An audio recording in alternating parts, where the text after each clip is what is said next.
Go off to my port side, looks like.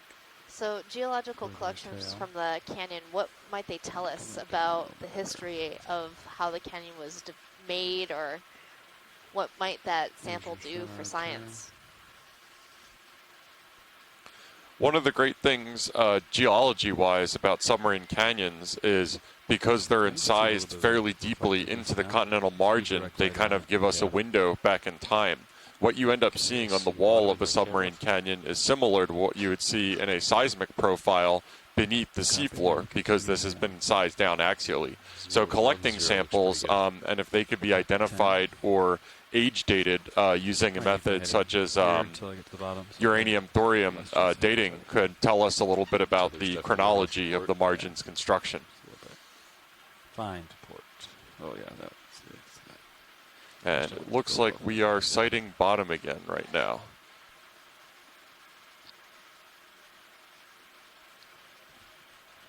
So this bottom looks a little bit more sedimented, so it's probably a little safer for our ROV to land, for everybody to get situated before we move back up slope. And on our way down, I was noticing a number of eels. They're likely synaptobrachid eels. Sure. Oh, maybe I should come back toward you just a touch. I'm not pretty far. Seems like a very nice place to be a fish down here. Yeah, this is Steve Ross. I think most of those large eels, like are in the picture now, are Synaptobranchus, probably Synaptobranchus caupi, a cutthroat eel. There is another species that could occur here, and you can't separate the two visually. That's in the genus Synaptobranchus. I believe we still need to weight balance, actually. Don't read video. Caupi is certainly the species that we get in trawls here. The commonest of the midwater eels would be Cerevoma beanie, but I don't know if you can tell those apart looking at them. All right, I got a 13-meter delta. I see the tether right here. It's kind of blown out a little bit. Does anybody know what that small shark-like one might be? We might get if it sticks around, we can get a better view of it. Back up a little more to you. Yeah, it would be great if you could get some close-up of that. It's probably a black dogfish, Centroscilium fabrici. Slope. Yep.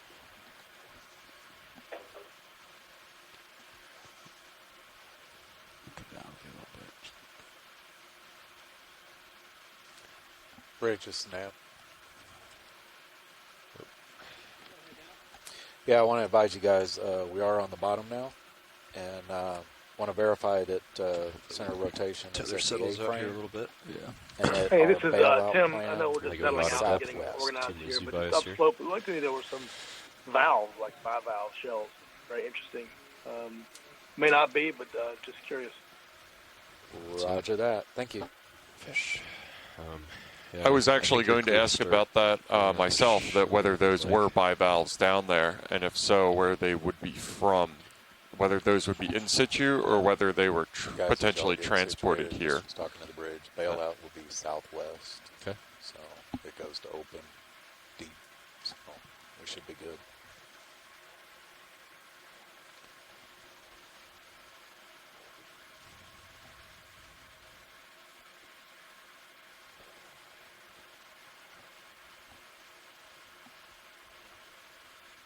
Feel like we always strain at the leash when we just first reach the bottom and we're not ready to go yet.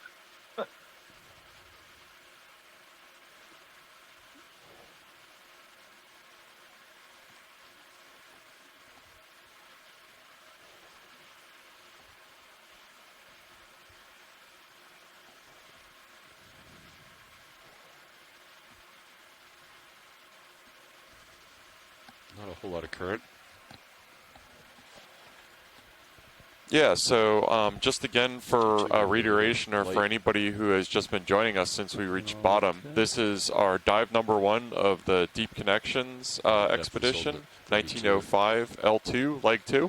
And this first site is in the Gully Canyon Marine Protected Area, or MPA, and was a very high priority site targeted by our Canadian partners, the Department of Fisheries and Oceanography. and it's a very productive environment. Upwelling coming up the axis of the submarine canyon produces an oxygen and nutrient-rich environment that a lot of benthic and pelagic organisms take advantage of.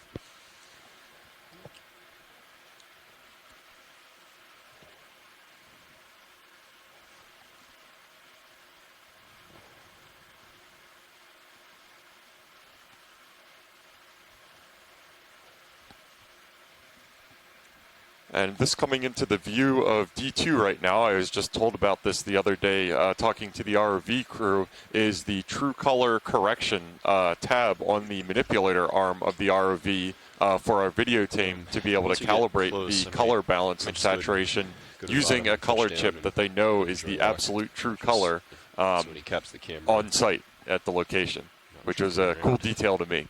Copy. Hey, Dan. Are you clear for me to do that now? Yeah. Yeah. The USBL depth is going to be here. Oh, yeah. Okay. Gotcha. Yeah. I got you. Okay. Can I take my camera real quick? Yeah. Okay.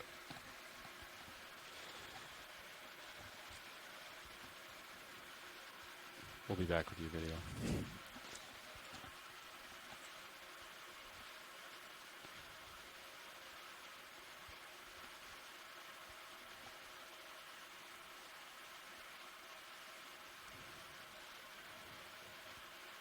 I'm really liking this spirally coral. It might be a black coral, I'm thinking.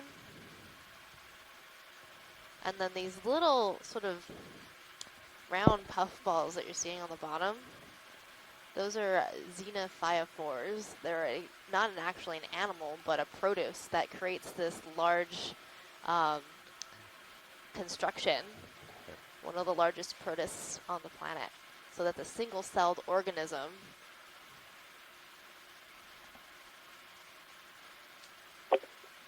Hi, Megan. It's Lindsay from the BIOECC. Okay. It is a really interesting benthic assemblage here. I think we're seeing some bamboo coral, what's likely to be Keratosis grayi at the bottom right corner of the screen. Yep. And on the soft bottom next to it, we're seeing the urchin Formosoma placenta, and I think a sea pen as well, as well as the xenophyophores, which are really common in certain parts of the Gully. Centered here. I might have to nudge it. I guess left sense then. Oh yeah, no problem. Okay, you can zoom in a little further. In terms of the bottom substrate that we just landed on, because this is one of, I feel like, probably the few times that we'll be talking about geology stuff doing this. It was really fine-grained sediment that we landed on that didn't take much perturbance to get it to be mobilized into the water column. And geological oceanographers and physical oceanographers always use the local sediment as sort of a first-order proxy for the current competency in the area. If there is extremely fine-grained sediment that is really easy to mobilize or move, then it will be swept away if there's any sort of energetic current.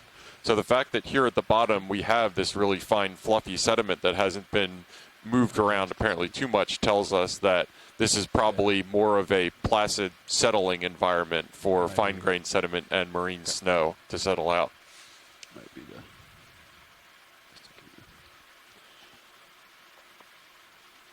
Check me to deploy your upper swing arm. Sure. Hi, Calvin here from the Geological Survey of Canada. We found from sampling in a lot of these canyons that you do find areas that are rarely fine-grained on the bottom, but you...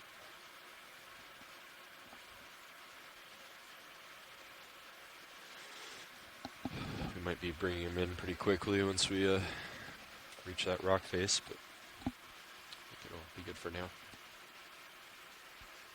Do you like them towed all the way upward? Yeah, or do you like them straight? I like them all the way up. Copy.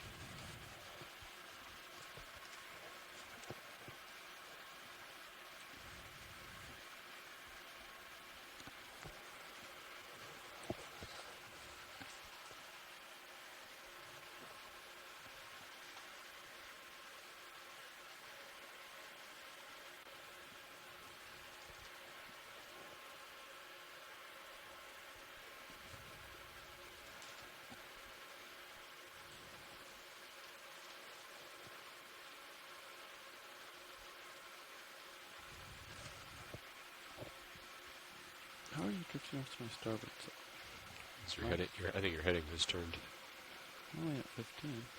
I think you were at like, wasn't it like 025 before? I turned and kept you to keep you right in the middle. Oh, okay. I don't know if Maybe Sirius is still settling a bit. yeah.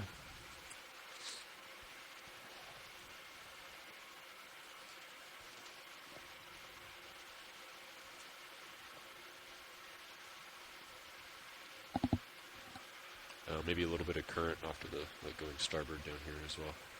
Yeah. You come down a few meters and I know. How was that like? maybe it's tugging your tether a little bit.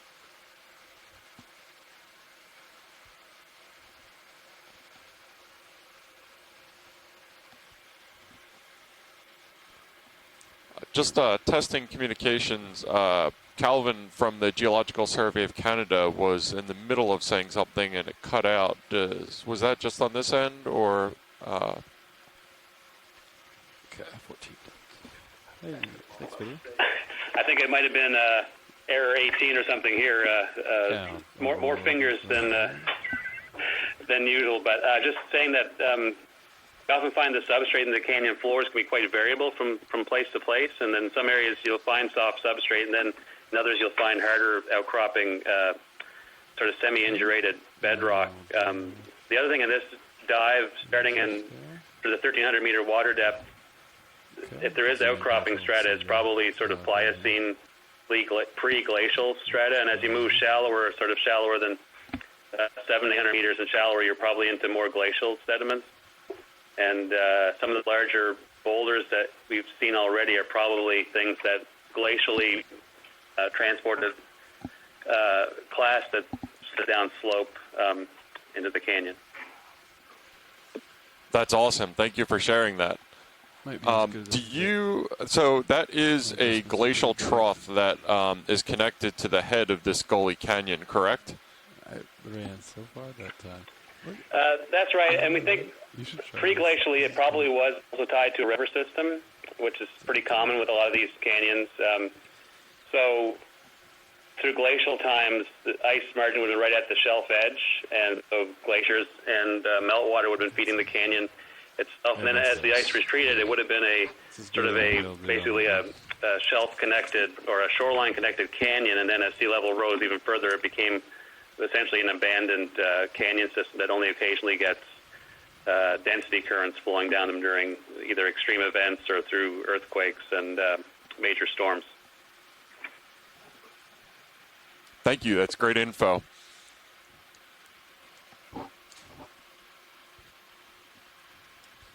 And to just bring that into the general context for submarine canyons all up and down the Atlantic margin and everywhere in the world, in fact, a lot of these larger canyons that we're going to be diving on that cross the continental shelf edge are called shelf indenting or shelf-sourced submarine canyons. And those are ones that are suspected or known to be connected to river channels from the continent during times of sea level low stand, when the sea level is about 350 or 400 feet lower than it is during the current day when the glaciers are at their maximum size and the Earth is cooler. All right. Next video. If I remember correctly, someone said that Gully Canyon is one of the largest deep sea canyons on the Atlantic Ocean.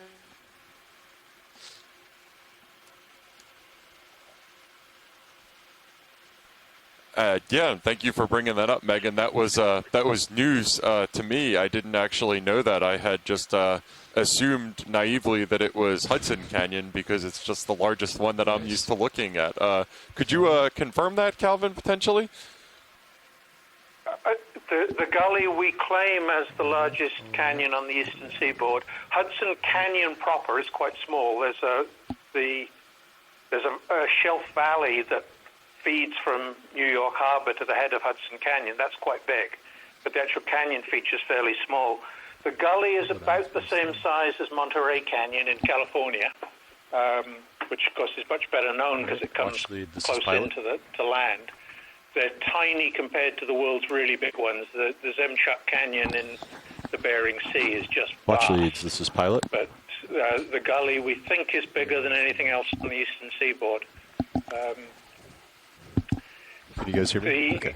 You were talking just letting you earlier know, we about its are connection finished to with our white rivers balance. during Our the lights low are sea stack. configured. We What's are ready very to proceed with unusual the about dive. the So Gully in we're modern going to start moving times forward. is If you'd its like connection to to that have a stop trough and in the video or mid-shelf sample area. anything, let us know. There's not many But canyons we'll make that our way have slowly toward this a big cliff. open The cliff green is at space least connected to the 50 head meters like tall that. and it's fairly And vertical. that's So probably why we get we're a gonna approach it pretty quite slowly. a considerable up canyon water current, estimated 35,000 cubic meters a second. It's a difficult number to take hold of. It's So very we were on slow. the wall. It's half a meter a second, if I remember rightly. So It takes D2 about stretched 30 out days 30 for water meters. to get up It the was length of the canyon. 25 meters beyond that. But it is so a very 55 considerable inflow in meters volume from Sirius terms. to And that's the cliff. fairly unusual, and it comes because there's somewhere at the head of the canyon for the water to escape. But that seems to shape the ecology because we now have 20-meter move toward the feature. food and other things being brought in with that inflow that Monterey Canyon can't have. I'll because come. there's Actually, no I need to outlet come at the center top up for the water with to go to. Sirius here first. Okay. I'm gonna come up. Like lateral to port? Yeah. Yeah, go ahead, watch lead. And just to confirm that figure that you said, that would be half a meter per second, so a 50 centimeter per second current that is relatively persistent going direction? up the canyon axis? Okay, You better we'll go not for the quote me fish on that one. The first. 35,000 cubic meter a second you can quote me on. It's about 30 days, and it's about 40 kilometers Yeah, we'll just hold it here from for the now. mouth of the canyon That cool, to just fine. We can do a partial the zoom head. video. If we take the head as where the Steep Canyon walls end. So Go ahead for a something more partial than a zoom kilometer video. a day. I'm not going to try working that out in And centimeters hold per second in my head, but somebody maybe can do it on paper. Okay, go a little tighter. Nope, no quoting will be done. No worries about that. It looks like we have on the D2 feed a very cool looking fish that I'm hoping somebody biologically inclined can tell us what it is. This is Steve. I'm sort of biologically inclined. That's an Antimora rostrata. It's fairly common at this depth up and down most of the East Coast and into Canadian waters and even into the Eastern Atlantic. So it's something that you typically pick up here. If it raises its dorsal fin, you'll see it has a very high first dorsal fin. It may not do it, but anyway, common fish for this area. Okay, we can zoom out. And watch lead. I think Could you tell me a little bit about those long extensions on its underside, what those function as?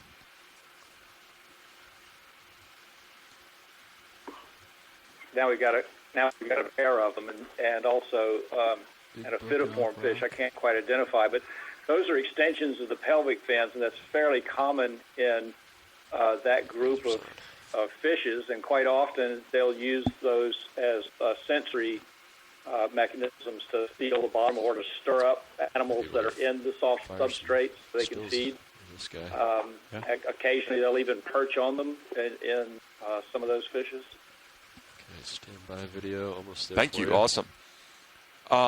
So what we have on screen now appears to be a relatively large block. This might be something, either canyon wall debris or glacially derived erratic or large material transported by glacier. I'm not sure if they said that that was in this range of the canyon downslope, but it's very heavily encrusted by biological anchors on. We get a few seconds of the wide shot with everything. Yeah, this is Tim. I think you can see it, but below that rock, there's these two bivalves there. That's like a septic bivalve.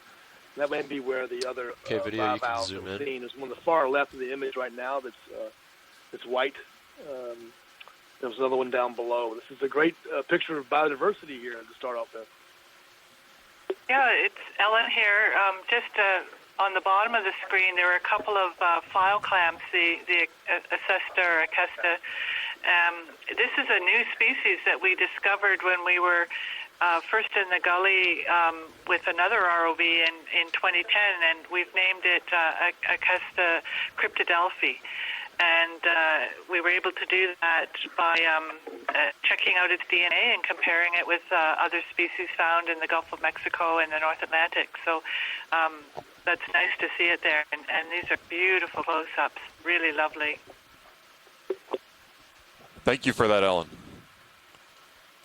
And this is just absolutely gorgeous and fascinating, and just kind of a reminder that of the importance of solid substrate within the marine environment for abyssal creatures to anchor on and to provide shelter and also rugosity for filter feeding, I believe.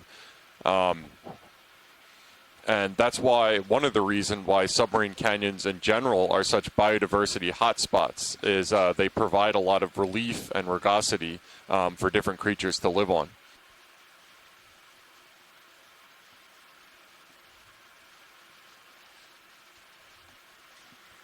Okay, you can come out video, partial. Is there anything specifically you'd like to get a closer view of, watch lead? Javier Murillo from BIO. Now we can see the access tab. Watch lead, is there anything else you'd like to, specifically you'd like to get a closer view of? You see before, though there are a lot of different fish, we can see some mushrooms, corals, the Antomastus, Obsedontomastus, the red one. Also we can see some sea anemones, the white and purple, that is probably the genus Actinernus, and we have one species there, Actinernus nobilis. So the gel thing, all recovering the rocks, looks kind of slanted, and a lot of diversity there, as we can see some sponges, I think. Yeah, very interesting there. Going a little tighter. So one of the things that was on our list of animals to identify are a type of demisponge called Geodia. This looks very demisponge-like to me, this sponge that's come in our view right now, but doesn't quite match our description of a collectible organism. We also have a number of encrusting sponges on the rock. So we have both a yellow version in the upper left-hand corner of your view, and then there's some white encrusting sponges all over this rock. And then these feather-like organisms that you see are called crinoids. They're also known as feather stars. And these ones are free swimming, so if we were to disturb one, they could swim in the water column by undulating their arms quite rapidly. Okay, you can come out a little bit video. Hi, Javier Murillo again. We wonder here if we can just zoom in the sponge below this one. We have seen another demosponge white, and we would like to see if it's possible to have a look. Okay, you want to see the other sponge that's right below the one they were just looking at? You can do that. Thank you. We'll do a zoom on that.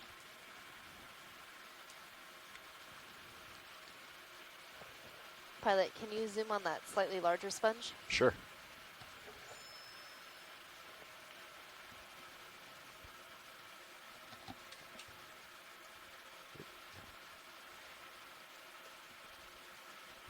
Okay, video, you can go in partial.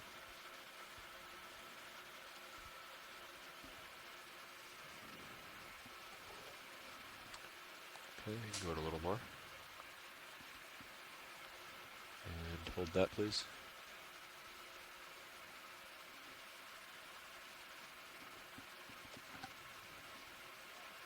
The sponge in the background. But while we have that little shrimp in view, does anybody know anything about that? That looked like a neat little critter. That is a mysid shrimp sitting on the bamboo coral that is sort of out of focus at the moment.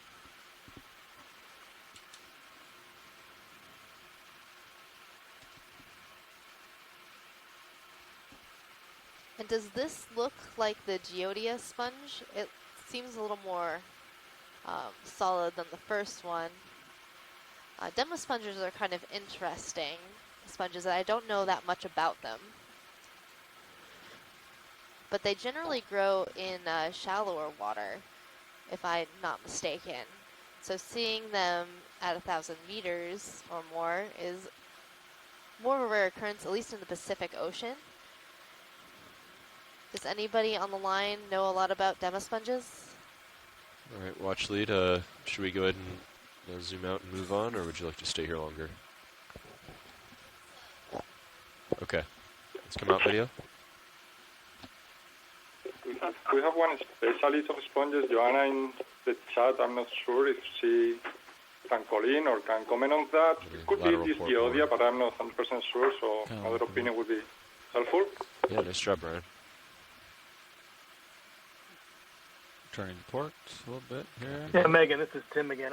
I am certainly no expert on sponges, but from my experience, that morphology and that, and I really couldn't see spicules per se, but it looked like to me, with all the images that I have, people would often call that Geodia spa, and give it that designation from video like this.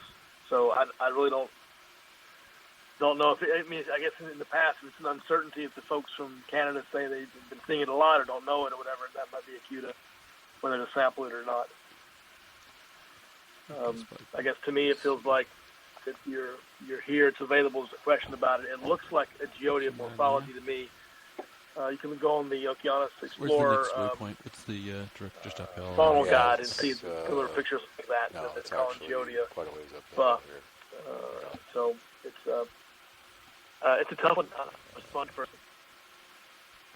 I think they just wanted to follow the steepest slope. So. Thanks, Tim. It does look a little rough for Geodia Beretti. I did see something interesting back to the right where you were. There was a large branching coral that did not look like keratosis. I'm wondering if it's possible to go back and have a look at it. There's quite a bit of current. Yeah. Actually, let me rephrase that. A little bit of current. I think we're trying to move along upslope since we did see a lot of stuff while we were coming down. It is a very steep cliff-like area, so we are going to move very slowly today. Yeah, so if you do see something of interest in the screen right now, we can zoom in. There is a bamboo coral, and then there's these yellow branching corals. You're still seeing straight in front of you, right? Yeah. Okay, we'll keep our eye out for it. Whiter. Okay. I don't know if it's just lighter sediment, more reflective. But. And just to circle back around on that really stunning encrusted block that we saw a minute ago, whether that was glacially sourced or sourced from the slope failure of a canyon wall, we know that that was not emplaced in that environment or did not develop in that environment. So we know something about at some point that block was transported there by some energetic process. These are the geological footprint clues that we can get from this ground truthing video. And sounds good to me. You good with 0.2 knots? Or yes. Decimal 2 sounds great. Okay. Sure. Bridges, snap. Yeah, ready for a move. Distance of 20 meters. Okay. Can you at do a bearing partial zoom of video? 0.20 at a speed of 0.2 knots.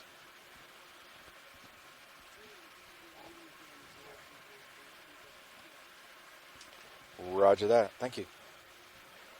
So right now we're going to zoom in on some of these zeros yellow and twos. corals Yeah, I was going to say. that have I had to listen to a it star closely. attached to them. They're a type of snake star wrapped around each of the branches of each coral. This is an association we often see. Current. So one of the Pretty light things on that the we're sticks right interested now, so is associated organisms that's me. with corals and sponges. At the base, we're also, or behind this yellow coral, there is a pink coral called Anomalous. Okay, Its zoom in a common little name tighter. being mushroom coral. Hold that. So the upper coral has its polyps retracted, so it looks a little more knobbly. And then below, all the polyps are out and extended. So it's really interesting. I believe both of these corals are the same, but we have one with the closed polyps and one with the open polyps. Looks like you got a foot right against it. Okay. Let's come out. Big smoke.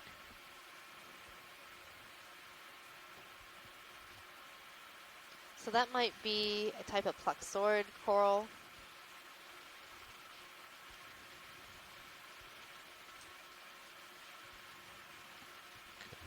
Back back up a little bit. We come around the front end of this feature. Let the boat start to move.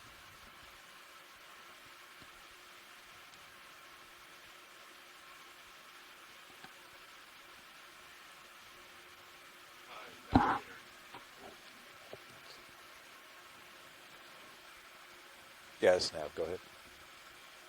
Hi, quick question. I'm not sure who to ask about this, but do you have any sort of metric for the current speed at the ROV's location? I'm not hearing you. Hang on. I'm sorry, I had my mic on mute. Can you hear me now? Yeah, there you go. Okay, I got you. I had a question about whether there is any sort of measure of the current speed at the ROV's location. The best we can do is we can do a drift test. So we just have D2 off stick, fly with the current, and then we can look at our gyro compass. Did you copy that, Watchley? There's not really anything to measure at that depth, but if they let the ROV drift, then you can kind of calculate what the current is. Great, thank you. Yep. So do you know how to bring up the advanced view on fins? Well, that's what I was going to ask. Yeah. So it's on your left. One of the things that when we started ascending that canyon wall a minute ago that we didn't comment on that we're kind of speculating about is there appeared to be what looked like burrows in the canyon walls. And I know that in submarine canyons to the south along the Atlantic margin, tilefish pretty frequently cause those burrows. I'm not sure if those are prevalent or present in this region as well, but that was my first guess as to that. So if anybody has any comments or thoughts on that, I'd be interested to hear. Velocities. It'll be your I would be very surprised if the tilefish north speed, east speed, speed. I'd be surprised if they could pass Cape Cod, but I'd be even more surprised if they could up as far as the Gully. Yeah, you're going to make me do some math. Thank you. So their range is generally to the south. Okay. You want to? Yeah, this is Steve. That's correct. But also, we see a number of the invertebrates making these burrows and caves. Sometimes the squat lobsters do if they're big enough. Red crabs do.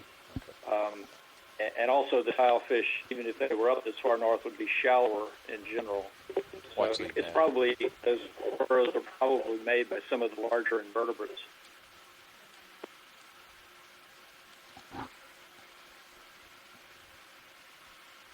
I think you're muted. Watchley, you copy? Okay. Did they want us to pursue getting the current for them, or is it? Yeah, we're doing it right now anyway. Okay. It's pretty much nil at the moment. Yeah.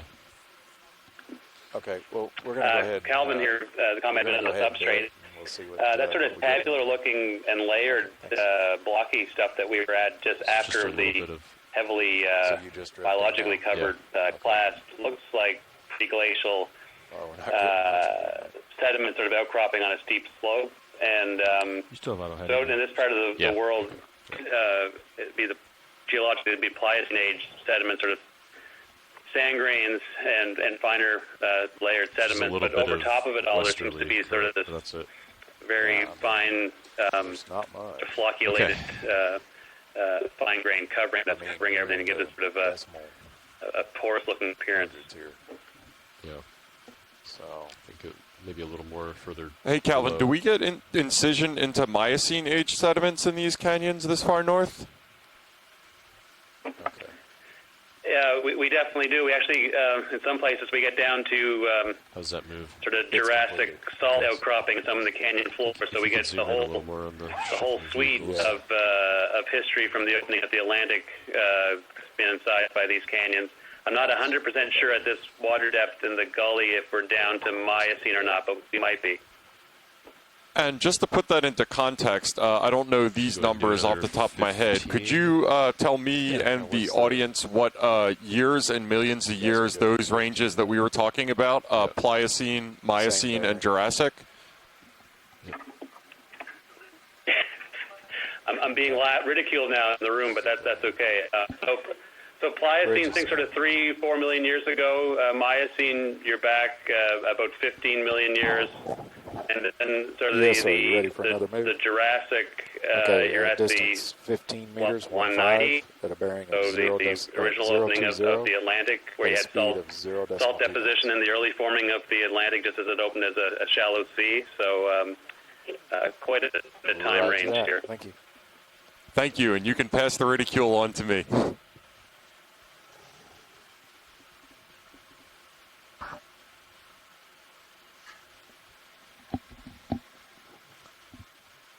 Okay, we'll be moving here. Okay. Copy. Go ahead, watch lead. We certainly can. What would you like to see?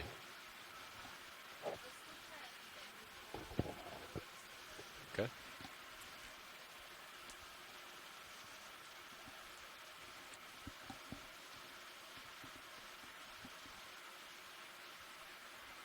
So we're going to zoom in on some of these bamboo corals that we're seeing on this boulder. Are these the keratoisis that we were seeing before? Okay, go ahead and do a partial video.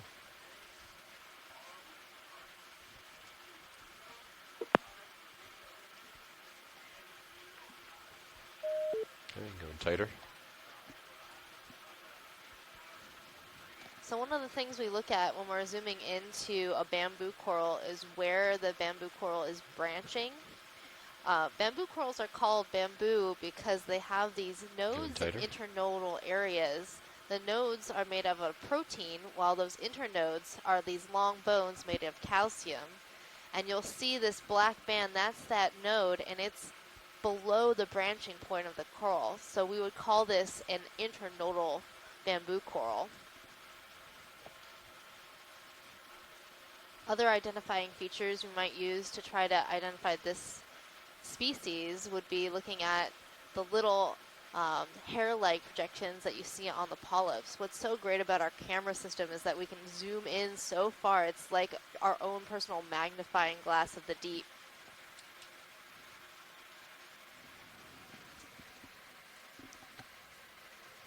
So keratoisis, the species that we were seeing earlier, this might be the same one.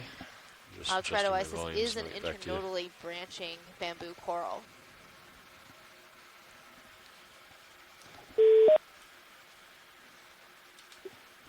Hi there, sorry about that. We accidentally disconnected. There was a question on this bamboo coral. We believe it is the same one that we saw earlier, which is likely to be Keratoisis rayi. We've collected this species in the past from the Gully. Very good. Is there anything else here that you saw that might be interesting?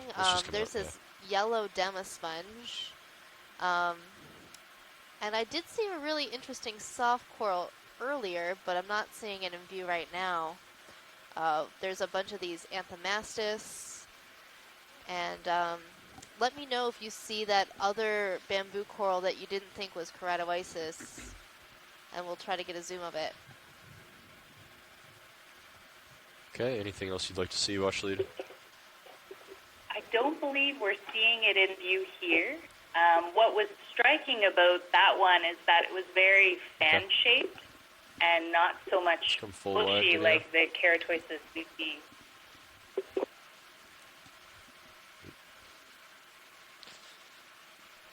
Okay, well, I think we'll move on from this boulder and try to make our way to the slope. I've noticed a lot of brittle stars all over everything. That's pretty cool. Do you know what species these brittle stars might be? Ophiomucium limani is quite common at these depths. Next time you're settled and near one, if you zoom in, we might be able to confirm its identity through, they're like teardrop-shaped plates on its aboral surface.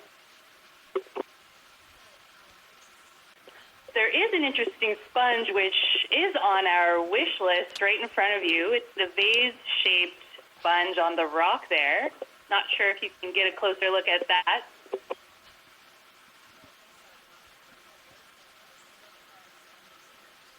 Okay.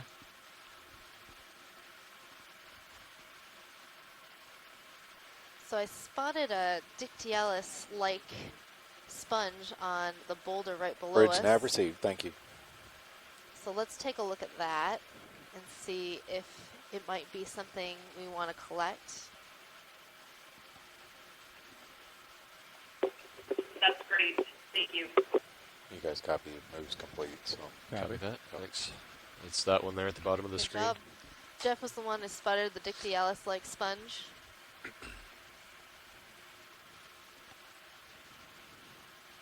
Megan, is that the right biology? It is the right biology. So Dictyalis sponge is this very tubular vase-like sponge, and it has an osculum. So that's that round opening at the top.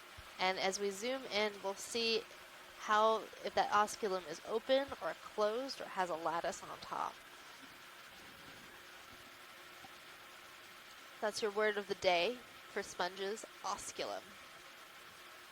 That's a great word. I'm going to use it in a sentence.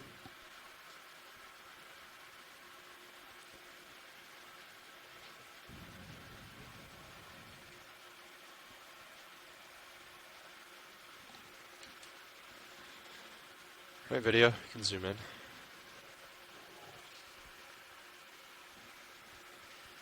Pilot's a little rusty today. You can go in tighter.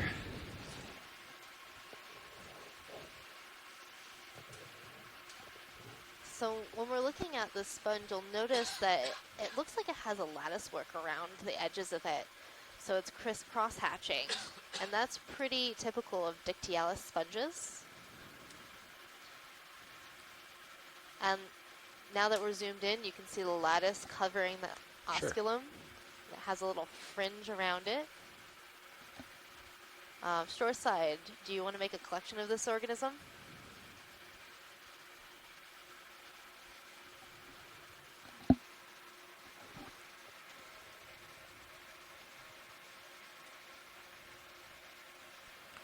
And just to confirm on the size scale, to refresh my memory, the lasers are 10 centimeters apart, and it looks like that's about the length of the sponge. Is that correct? Yes, Jeff, our lasers are 10 centimeters or 4 inches apart.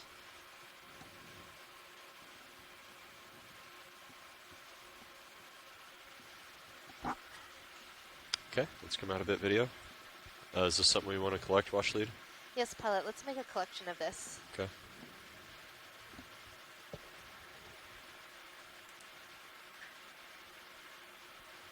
So we are going to settle down and try to collect this sponge because it's on our list of high priority organisms that have not yet been described from the Gully.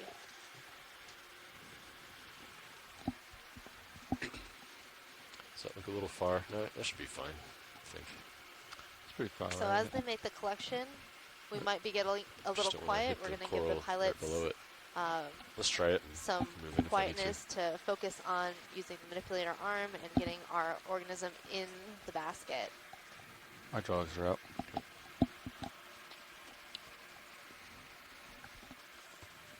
You gonna try to cut it or cradle? You got cradle and then scrape it off the back. I'm concerned it's like really super brittle, really attached. Oh yeah. But it might just like pluck off. Hey, Watch Lead, this is Pilot. Just curious if you know if this would be pretty brittle or soft, or if you know much about the texture. This should be decently soft. Okay. All right. Yeah, I would try to pluck it from the base. Yeah. Okay. Now this coral is in the family Euplectellidae, which is one of the softer corals. We usually try to describe them as crunchy or soft because this coral, this sponge, when we collect it, will I think that's fine. just bend and stay as a tube.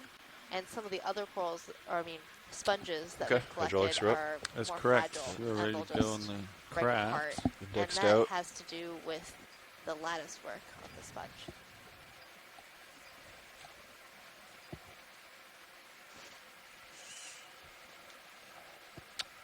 Spots look stable. Hydraulics coming on.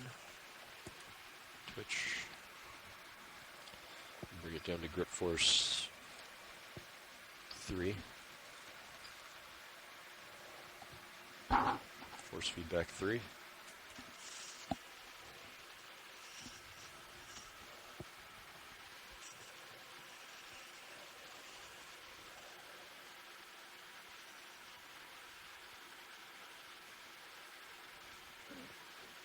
I got the port side ready to go. Okay.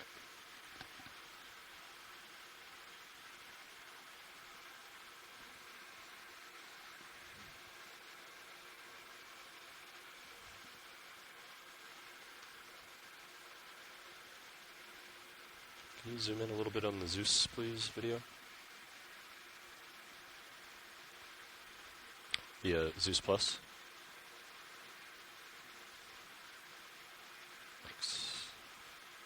Hold that, please. Pretty small, huh? Yeah, you could tilt up on that camera, please, the pilot. On my camera. Oh, copy. Coming out. It was quite small. Holding there. Might work out well. Might like part of it might get in the tag on.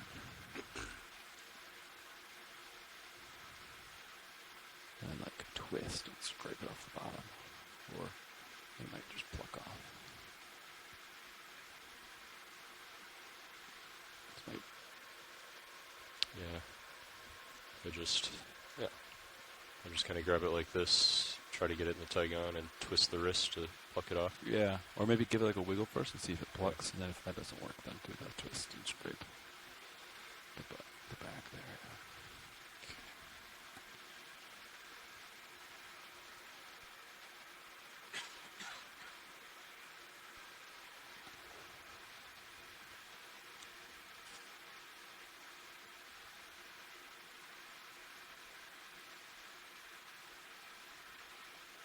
Oh, perfect.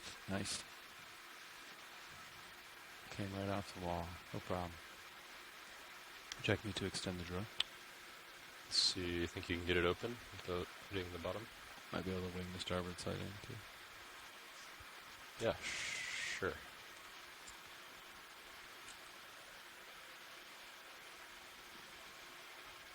Actually, should I go ahead, this is going to be an easy stow. Should we go ahead and put it in starboard? If they're thinking that they're going to want to collect a lot today. Sure. Go ahead and do that.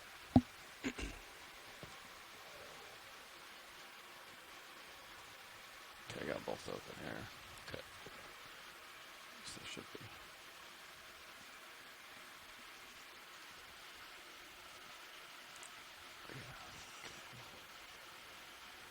Nope, we're pushing away.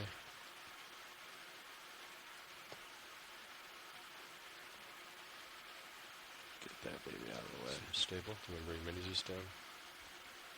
Yeah. Let's zoom out on Mini Zeus all the way. Thanks.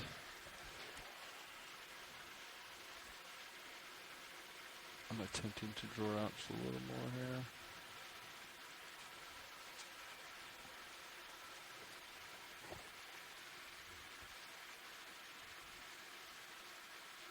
Okay, you can hold that.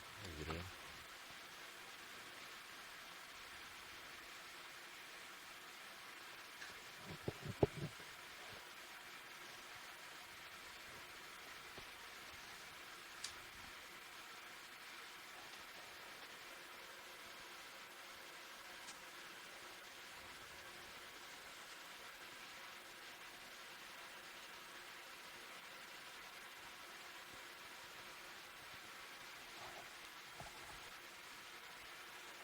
Yes.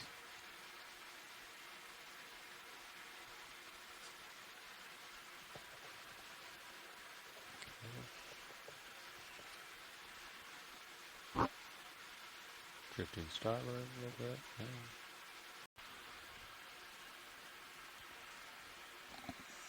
I'm going to come up and get stable, and then I'll finish towing it. I missed which box did you put it in? Starboard inner. Starboard inner. Fantastic. So it looks like a successful collection of the sponge, the Dictyalis that we were looking at, so that's on board now, and I think we'll get back to our ascent soon. Go ahead, watch lead. This is the starboard inner box.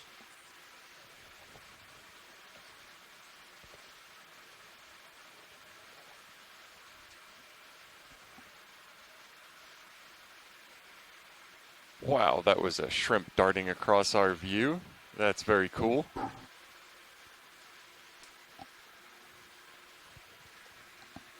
I didn't get a good look, but it looks a lot. It's one of those bigger shrimps, so maybe a Cerataspis.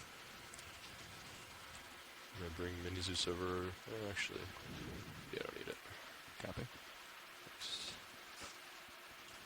Also, I'm seeing a different kind of soft coral on the top of that boulder right ahead of us. Okay, craft hydraulics are off. It's pulling down. Pilot, before we leave, can we get a zoom of that soft coral right on top of the rock? Sure. Thank you.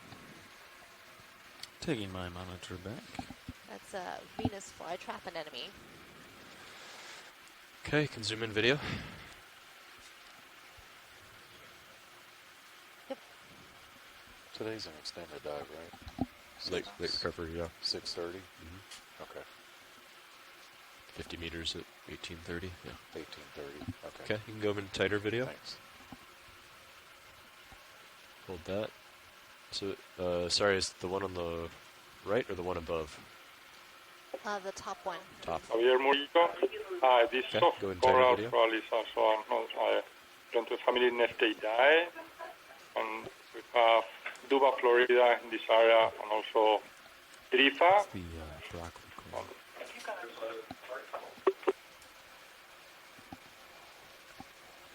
So this is a type of soft coral in the family Nidalidae. I didn't catch what the species was. Siphonogorgia, was that it? Oh, yes, this belongs to the Nesteidae family, and there are two common species in the area. One is Duba florida, and the other is Drifa. And the species could be Drifa flavescens, but this one, Duba florida, doesn't have sclerites in the trunk, and I don't see sclerites, so it could be this species. But in order to confirm that we will need to have the sample, but we can confirm the family Nesteidae. Okay, thank you.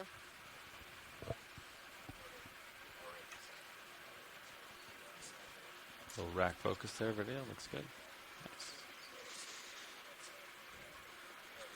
Okay.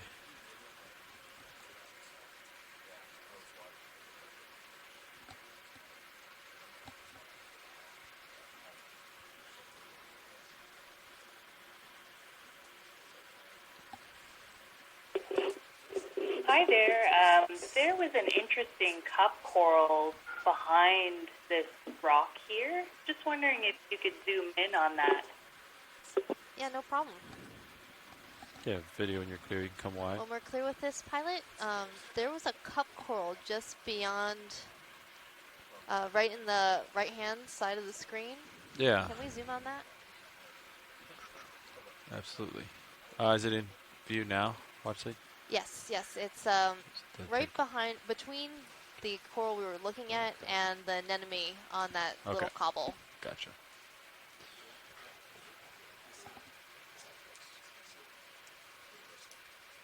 Okay, video. Come in from here. Yeah, you can zoom in video. I think it's this guy. And if they need a closer look, I can get closer. Yeah, you can come in video. This is what they're talking about.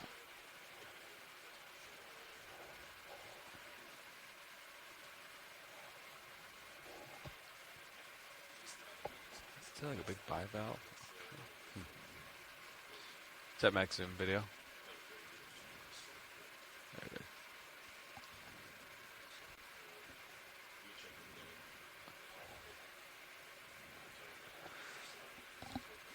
So we're seeing a number of things on this bivalve shell. It's a really interesting microenvironment. a couple anemones, and a cup coral, that's that center one. And then a type of polychaete worm coming out of this tube. Hey Megan, can you define a microenvironment for me? That's a new term for me. It's not a real term, I just sort of, it's like a small little, this little tiny shell is supporting a bunch of organisms all at once. You know, when a scientist says it, it becomes an actual thing, so I think microenvironment is a thing now. Oh, I think it was a thing, it just has a different definition that I'm not quite sure of how someone might define it. You know, it's sort of like the word deep. You know, we say we work in the deep sea, but different people working in the deep ocean define it differently. Some people say deep is, you know, below 50 meters. Video. Other people say deep is at, you know, 5,000 meters. Sure. That's a really good point, and that's something that comes up pretty frequently when scientists from different fields are talking to each other. So that's a nice little insight into our world.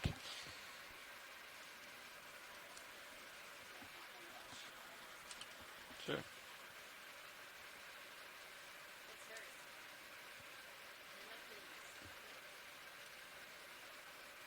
Copy. And Megan, can you humor a geologist and tell me how do these corals, which are sessile organisms, end up on these hard substrates? So corals, when they're young, are actually planktonic. All right. So the larvae will float in the water column and then settle out to these areas. And you'll notice that they settle out on higher areas, like on these boulders or on cliff faces, because those are areas where they get the most food. Water is passing over those areas. So that's why we think that's why we see these animals where we do. But once they start growing, they can't move anymore. All right, I think. Excellent. Thank you. I was gonna ask if you guys are ready. Hi, I think we just saw that coral to the left. I don't know if you can pan at this point, but it'd be great if you could try the other way. Is it that leggy-looking one? The sort of less bushy coral? I think it was even further. I think we could afford a... Pilot, can we Let's just do 10 meters at 020. Yeah. So while he's looking at stuff, we're at least moving a little bit. Then he can stretch out when he's done. How far did you say? 10 meters at 10? 020. Is this Sound the good to you, one Levi? that you were looking at? Yeah. There, dead ahead. Oh, All right, Pilot, can we zoom in dead We're ahead? just, Yeah, let's hold off. Hold off. Sorry. Okay, cancel that. Stand by. Let's check. Yeah, why don't we check this guy out? It's kind of off the dive track just a little bit here. Then we'll go up. How's that? Okay. Yeah.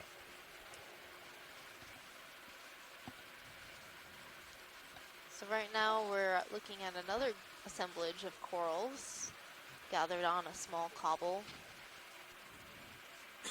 or boulder, a small boulder. Depends on your definition. Ooh, cobble boulder, that's all entirely subjective.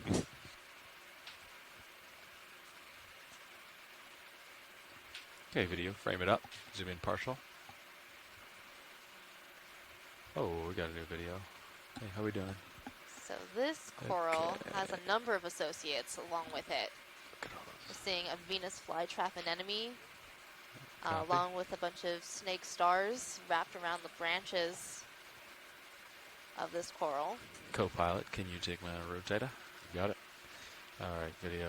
What part should we zoom in on? I just saw the anemone contract. Can you tell me what kind of stimuli will cause it to have that instinct?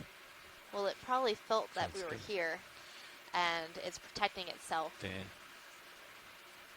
So we disturbed the water as we started Yeah. landing, Dan, you can. and Just it tilt down a probably bit. sensed that vibration Tilting and down pulled its tentacles inward. and holding. Actually, Caitlin, could you It could have unlatch the also talk on caught me and I'll something listen to you? and was trying to feed it. As we zoomed in, we did see it like contracting, so maybe it just caught a meal and is putting it into its mouth. I'm going to tilt up just a hair. As a filter feeder, we might be making its job a little easier. Then this yellow organism is also a type of coral. It's a zoanthid, and it grows on top of other corals, so it's parasitic to corals. Copy. Ceranthids. And the pink coral you see in the back is a type of coral that's known as a pink coral, or corallity.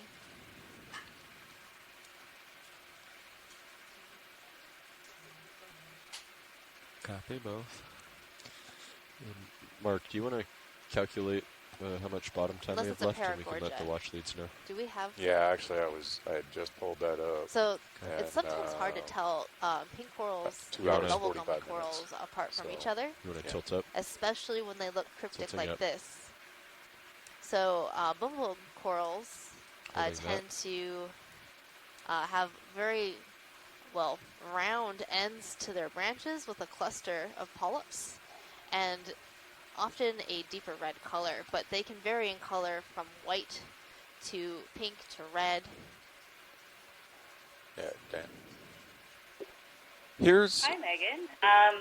This is really interesting to us. We don't think it's Paragorgia. As was mentioned, it could be Corallium. If so, it would be a new record for the Gully.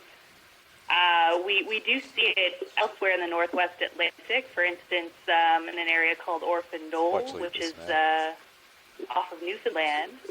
I'm wondering if it's possible to collect a piece of this.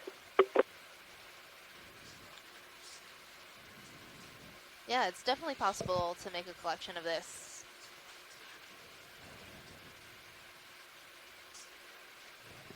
Pilot watch lead? Go ahead. I think we might make a collection of this corallium coral. Copy. We'll set up for it. Thanks. Video, did you need more video of it before we go for the collection? I think we got the base. It depends on which branch they want. I think in the smaller, lower one, if you zoom out, it might be the Okay. one we're looking at. Yeah. Zooming out a little bit.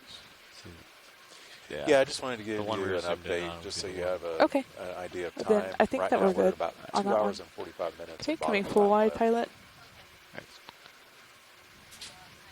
Okay, yeah, just giving you a heads up. Okay, roger that.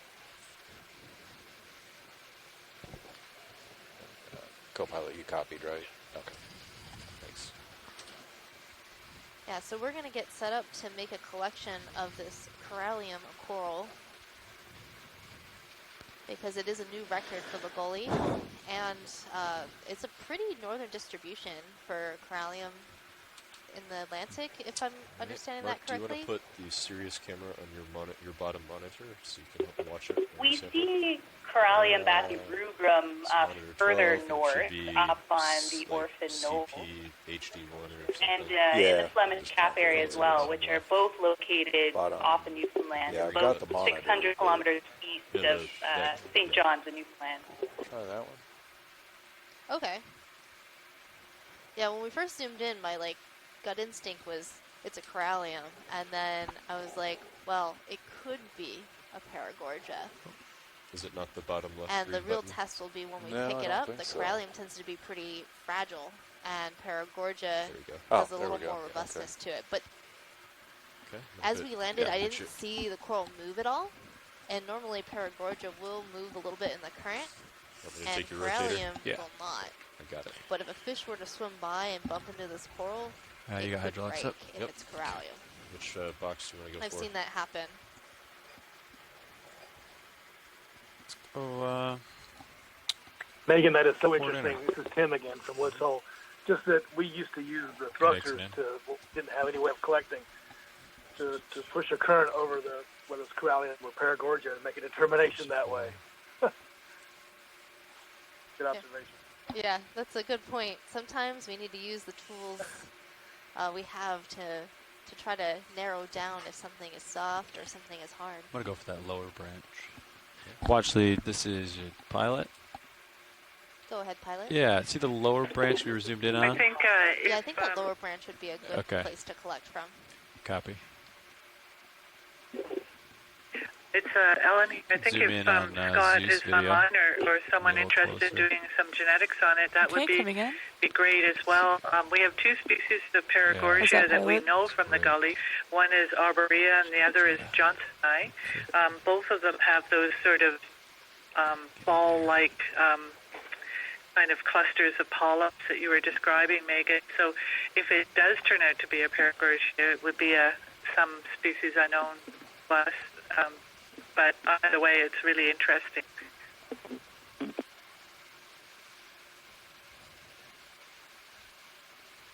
Okay. Well, that didn't move very much. Do we need to zoom on it, pilot? Yeah, hardly at all. But anyway, Ellen, it's great to hear you, Tim. Frame it up. Yeah, we've actually collected quite a few Paragorgia now. The canyons off of Massachusetts. Video.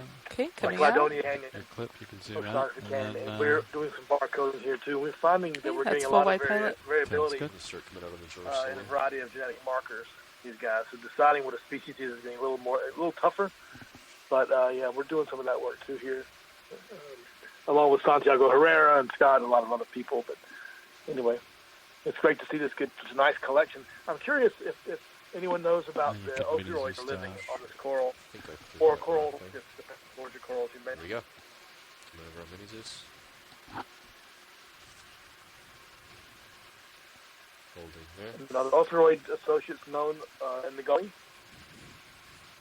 Well, there are a few species it'd be hard to identify it until we collected it, so they could be verified. But Lindsay was saying Asteronyx salvini is one of the common ones that we see on the Paragorgia, and it could be that here. So again, Tim, it'd be great if you guys want to get a piece of it and barcode it and ID. I'm sure it'll be a new record for our MPA, which would be fantastic.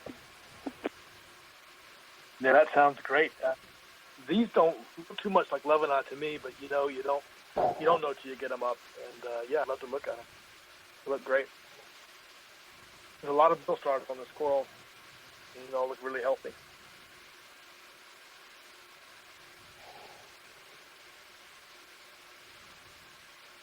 All right, so it looks like we got our sample in the sample box. Second collection.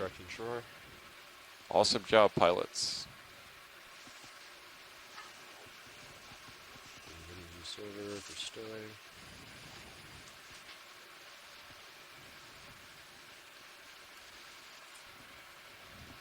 Thank you, guys. Sorry, airplane control. All right. Wing outboard. I think they said they wanted to make some tracks. You got a waypoint? So now that we've gotten two biological samples in our head up bio towards this boxes, one, we're going to start making a series of quicker moves to try to get more of this area surveyed. We have about 2 hours left in our dive. To the waypoint. Taking my rotator back. Okay, I'm going to center up the mini-Zeus and I'll be back with you. As we begin our ascent, maybe Megan or somebody else can satiate my curiosity. We're well beyond the limit of light penetrating through the water. And so many of these organisms down here are really brightly colored. What's the purpose of that coloration if there's never any light to show that naturally? Lateral to starboard to get back on the dive track, and then we will continue up.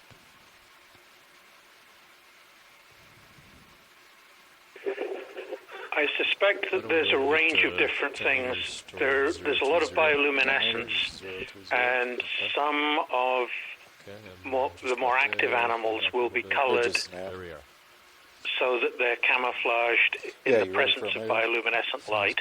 The bioluminescent light is normally at the blue-green end, and so if the animal is at the red end, it's going to look black against the black of the water behind. I should defer to some of the benthic people on the corals, but it's probably just chance. If you're living in total darkness, it doesn't matter what color you are. So if there's some chemical in your metabolism that happens to be colored, it can be laid down and it's entirely neutral in an evolutionary sense. But as I say, I should defer to the benthic people on that one. That makes sense. And it looks like in this frame we have a couple more of those sponges that we saw previously, the Dictyalis, moored to a couple of these cobbles that are in the frame to the lower right and also to the center. I don't know if you can see the stalk crinoid just to the sort of right and center there. I think that might be Conocrinus lophotensis, I think is the species name. But this is the first organism that I saw when we got an ROV down into the deep waters of the Gully. And I was researching it a bit, and it was one of these species that people thought was extinct. Come in further, pilot? And they were collecting, the Victorians were collecting them in fossils, sort of like we, small arms, fossil legs. collection. And then they were doing some dredging in the one of the fjords off Norway near the Lofoten Islands, and they discovered a living one. So it was like the discovery of the coelacanth that we've had in more recent times. It was the same thing back in the beginning of the last century when they actually found one. So it created a lot of excitement. So it was sort of nice to see it here alive and well in the gully on the canyon floor. Fantastic. Thanks for that. And it looks like we also have in this frame a range of size of these Dictyalis sponges that we've seen, similar to that specimen that we collected. And again, that was a high priority target for this dive, so it's good that we're getting a couple more visual identifications of that.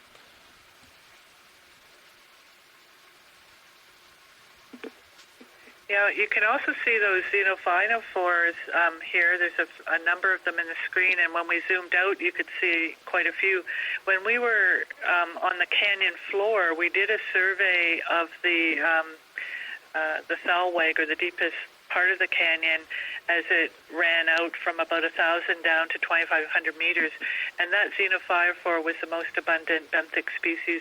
I think in 1 kilometer we recorded almost 30,000 of them. So that tells us that they're very important to the processing of organic matter in the canyon floor. Should we zoom in here, pilot? Sure. A little bit? Yeah, absolutely. So we're seeing a very regular human-style shape in the background that looks like a brick. Very angular and square. Yeah, the brick is in the upper right, pilot, right there. Copy.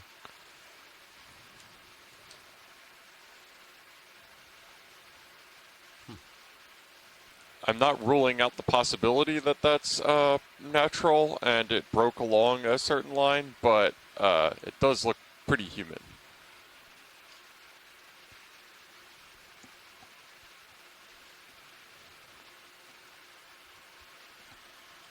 Looks like that move is done. Okay, video when you're clear, come wide. Okay, coming wide. We'll keep moving up the hill. Yes, guys. Yeah. Looks like it's... Okay, that's full wide. All right, keep going up. So they've got a little more to go before it steepens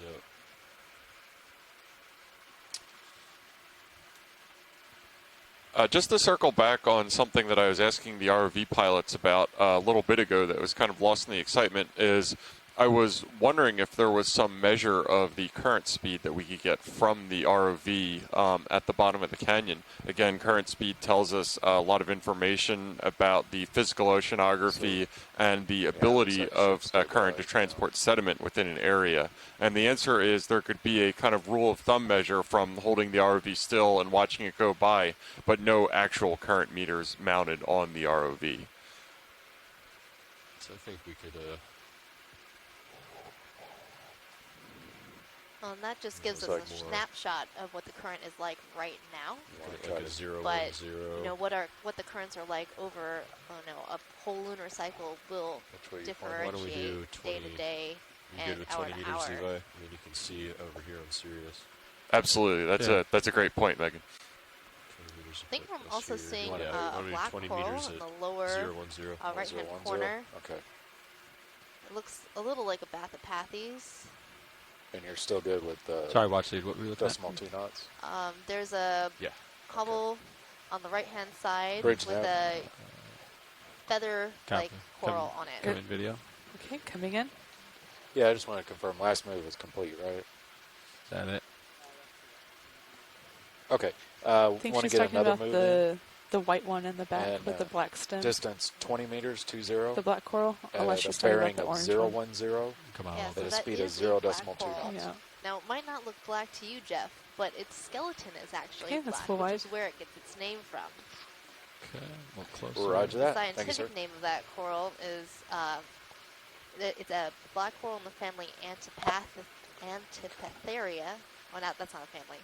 It's a, Okay, come back in. but it's a, Okay, it's coming a Bathopathes. So in the genus Ship's on the move, Bathopathes, guys. Okay. Holding here. in the order Antipatharia. Okay, come in further if you would Okay, like. coming in. Watch lead. Is this the right one? I think it is.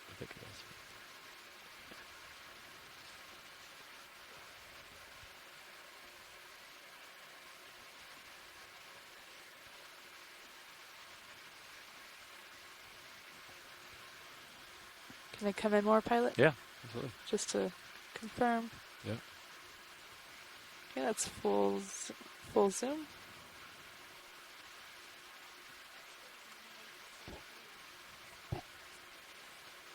Okay, coming out, pilot. That's good. Now, there was a white, kind of fluffy-looking So coral. we also Do you have see some that in the upper left? questions from I don't know if that's a black social coral or media not. supplied to us by our local social media guru, Rachel. Can I zoom in a little bit? Yeah. One of the questions is, if these corals are non-photosynthetic, how do they Oh, feed? it's sediment. What do they Never feed mind. on? Coming Well, out, pilot. these corals are actually filter Sorry about feeders. that. They don't Nope. have that symbiotic zooxanthellae that you hear about with shallow water corals. Take it. Everything they eat comes from the water column above them.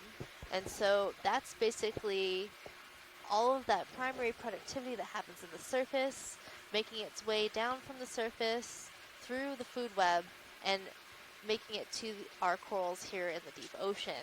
So as the currents bring this food by the coral, they capture it with their tentacles and bring it in towards the mouth of the polyp.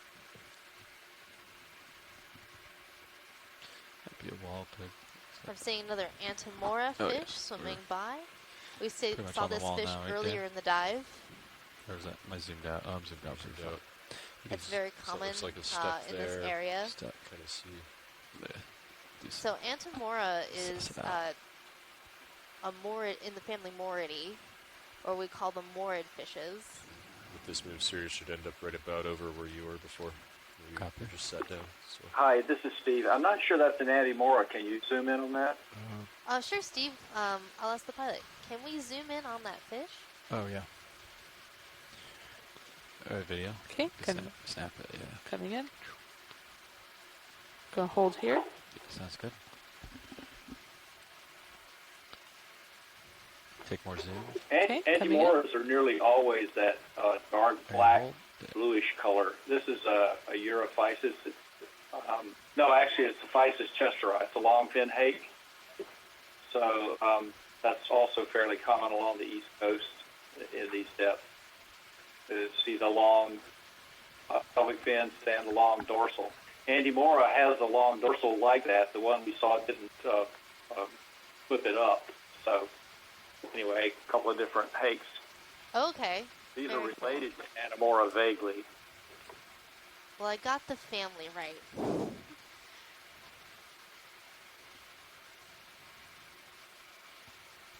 One of the other questions that we got from social media was asking about the current speed at these depths. And as Megan said, we don't have a lot of definitive answers on that. To get an idea of the average current over the scale of hours or days or weeks, you need to put a observation post out there for a certain amount of time and recover it. It's quite an effort at these depths. But from some instantaneous measurements, from some manuscripts from similar canyons to the south, we know that current speeds of 30 to 50 centimeters per second aren't uncommon within the axis of these canyons. And that's might be slower than some of the boundary currents like the Gulf Stream, which can go at speeds of 1 meter per second, but it's relatively robust and vigorous current for a deep sea environment, where usually the current speeds are 10 centimeters per second or less. So that's like 30 meters. Further up the gully, there's an amplification of the tidal streams, and they get very fast. They're, I think, 2 knots, so what are we, 1 meter per second? It was strong enough that when our oceanographers here at the Institute put more current meter moorings down to measure the currents, the moorings were knocked flat by the speed of the water movement, quite unexpected. Where this dive is, that amplification's it's actually stabilizing sort of minimal. now. Okay. So but further up, it does get very fast. What we don't know here, we know something about the average water movement in the middle of the canyon, so hundreds of meters away from canyon wall. But we don't know anything about very local accelerations. That's perfect. As the water is moving up and hits the little ridges that run down the canyon wall. You could get quite a bit of local current just close to the bottom. I'll confirm. Thanks for that local expertise. Bridge nav. So it looks like we have a crab in the middle lower right of the frame. Okay. Crab video. Yeah, please. Can we get a zoom on that? I think we set you up pretty nicely here, Levi. That's a partial zoom pilot. Yeah, hold that for a second. Okay, confirm the move's complete. That's pretty spiky crab. Set him down on my camera. 45. So this crab is in the group of crabs known as king crabs. So very much related to what you might order in a restaurant, but you wouldn't be ordering this one. So this is a crab. Also related to the hermit crabs, you'll notice that it has 4 pairs of legs, not the 5 of the crabs you commonly encounter along the shore. The last pair of legs is just very small and tucked up underneath. This is a porcupine stone crab, and we have 2 species here on this coast of Nova Scotia, and I think this is the less spiny of the 2, but I'm no expert, because one of them is very, very spiny. This one looks pretty spiny to me. Pretty spiny, but not super spiny, I think. Definitely stirring up over here. Yeah, we're fighting a little bit of current. Yeah, and the species, this one would be Neolithodes grimaldi.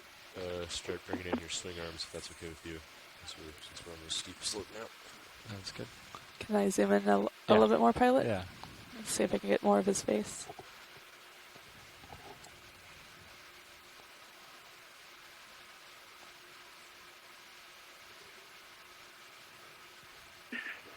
Grimaldi, named after the family of the Prince of Monaco. The then Prince of Monaco in the late 19th century was an amateur oceanographer and sponsored an awful lot of work, and his name gets given to quite a number of these deep water species. Very cool.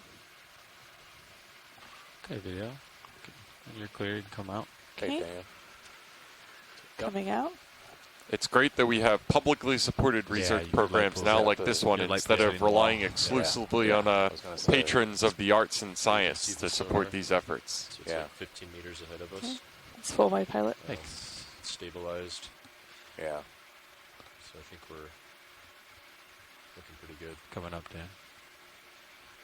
And this porcupine stone crab, what does its diet consist of, generally speaking? Coming up here. Actually, let's hold. Why don't we do 5 meters at 190?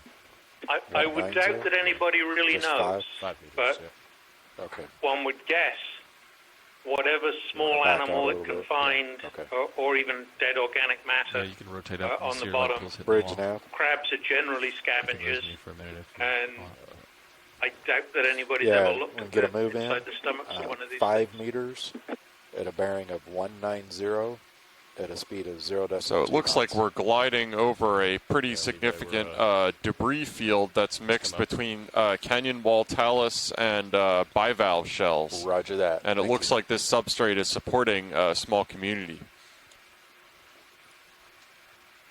Coming up, It kind of looks like stairs. Okay, guys, we're going to back out a little bit. What would make such straight lines like this?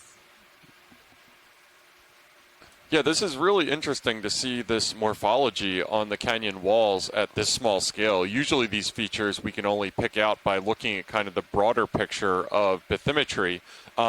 These features typically are called something like rills or even gullies at a larger scale in morphology. And these cracks could be something like faulting that happened a long time ago when these blocks weren't rotated, to just hazard a guess, or they could be something a lot more recently in terms of debris flows down those axes that kind of get channeled once one gets started. You see similar analogs in land environment as well. On land, they're typically caused by groundwater runoff. Down here, it would be sediment moving down the face of the canyon walls. Just a smidge. It might come out just a little bit. Okay. We'll get 5 meters back, I think. Well, I was going to say, if you look in the Ciro's camera, it looks to me like it's sticking out a little bit. Yeah. Yeah. Yep. Big steep wall. Yeah. Good, you can come in. Okay, coming in.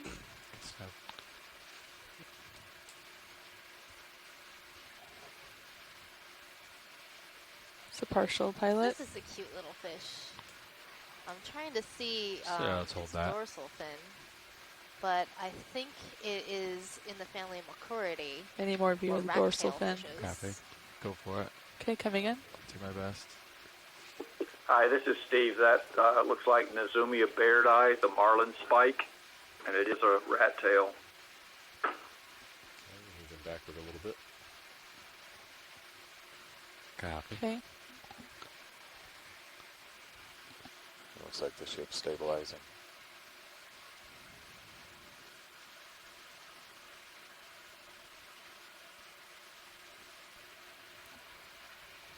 One other thing that I should mention is a way that the Okeanos and Deep Discoverer get these amazing, really still shots is the two ROV bodies. The one above Deep Discoverer, Sirius, is taking up all the movement and heave of the ship, and there's a coil floating free in the water column that allows Deep Discoverer to experience no motion from the ship moving and get those incredible still shots. That was really cool bit of engineering for me when I got the ROV tour the other day.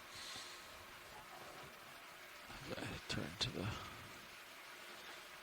west.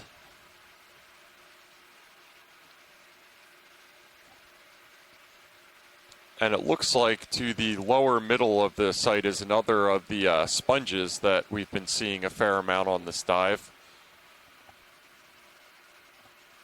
The Dictyalis. And I'm also seeing that Geodia type sponge at the bottom of the screen. Maybe we should take a nice look at that. Pilot, do you mind zooming in on that demo sponge, bottom screen? Copy. Approaching. Some more things down here.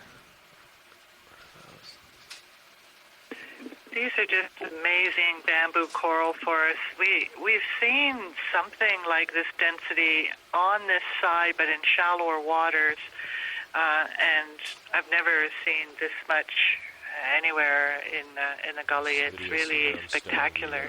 Upper swing arms, so the lighting might change a little bit. Oh.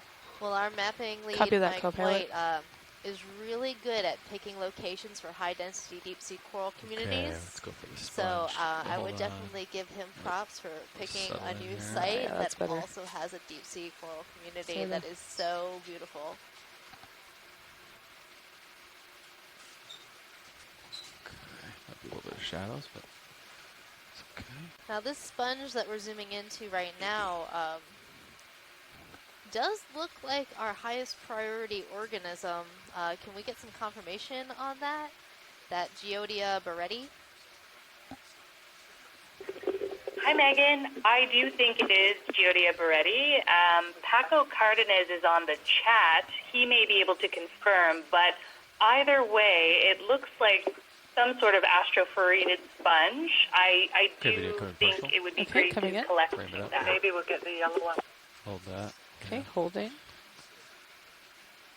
I think we're These settled do out look really like they're comfortably now, Levi. together, so we might be able to get a chunk of the sponge, but it does, the geodids are pretty dense. I don't know if we'll grab the whole organism. Is there a part of the sponge that is better to collect than others?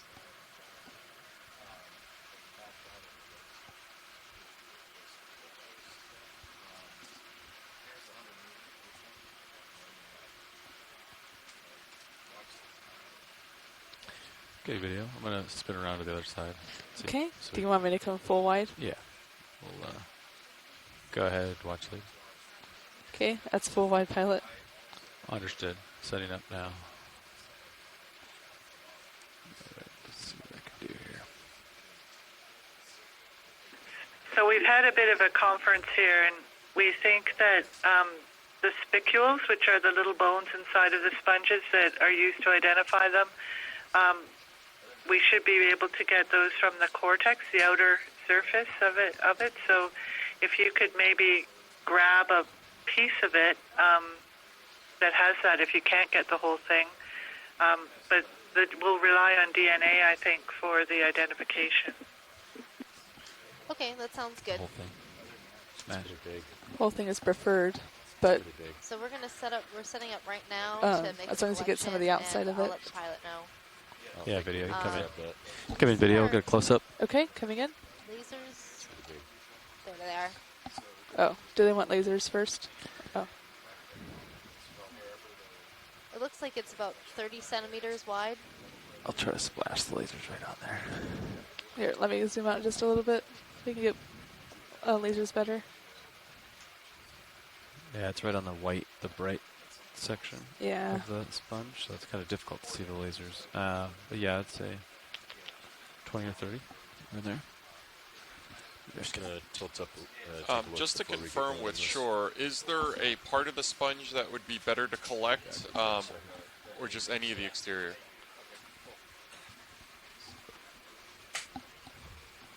Well, but comfortable. Okay. So Jeff, the spicules should be relatively consistent. We do want to get a decent enough piece.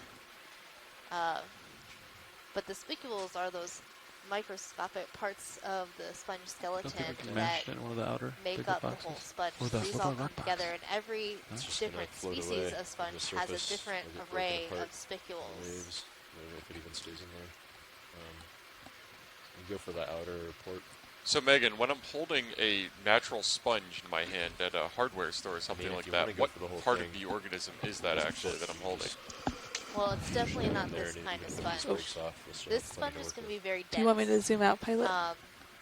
Yeah, did you get the views we needed? Wouldn't pick up or should we zoom in a before I sponge see? like the one we collected earlier, the Dictyalis. Do you want a super close one? I haven't heard a confirmation confirmation about about which part to get. Let's give it a max zoom right here on the edge. Okay. And then, yeah, it's very soft. Like the edges are very soft. Okay, is actually a loofah, which isn't a sponge at all, but a plant. So we're set That's up a great for fact, collection. Megan. And everybody asked me to identify it. Now I actually have seen the actual very loofah steep plant. slope. They're really weird So it's really important that you keep an eye on the sonar. So right now we're zooming in on the surface of this sponge. Creeps in close or beyond the 12.5 that looks really meter cool. line. It actually That's kind of has a concern. texture. So you want to keep it beyond that that's circle. a little bit reminiscent of shallow water corals. Keep like an eye on the series view. Make sure we're not drifting toward the slope. And that's where the water Watch is the going ship. to go Make through sure the the ship sponge. isn't starting to drift toward, the slope for any reason. If something does happen, we want to know. Hey, watch lead. This is your pilot speaking. As soon as you can. Go ahead, pilot. Yeah, I'm thinking, talking with my co-pilot here. Because it's so round, it's going to be difficult to trim a piece off. that nodule would be the best candidate, but we're thinking grab it and then try to push it in one of the outer, larger bio boxes, and it may or may not all fit in there. But then I'll have to kind of crush it, push it in. Is that okay? Bailout southwest, right? Bailout is southwest. Yes. Okay. Okay. I could try trimming that nodule off that small piece off the left, and if the trimming doesn't work, then So if you can help me keep a close eye on the Sirius camera, if you see D2 any place other than the bottom left corner, or if it goes out of sight, tear a piece off. I'm going to bring up mini Zeus for you. Copy that. I think we can fit the whole thing in, Dan. Okay, go for it. Yeah. Now that we get the jaws out there.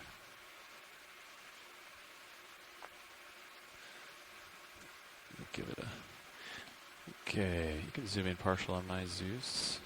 Okay, coming in partial. I'll lightly touch. Let me know when pilot. That's good right there. Right there. Okay, so it's kind of a squishy. Could just tear a piece off. Would that be preferable, watch lead? Okay. Great. Okay.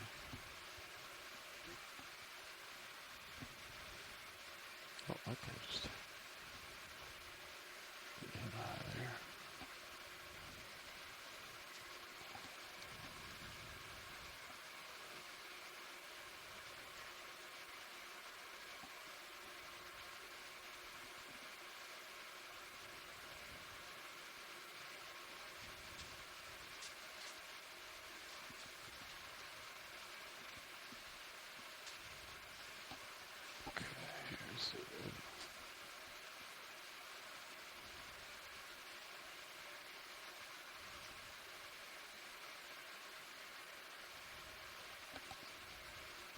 Watch lead, is that enough? For DNA? I'm not sure I'll be able to get the...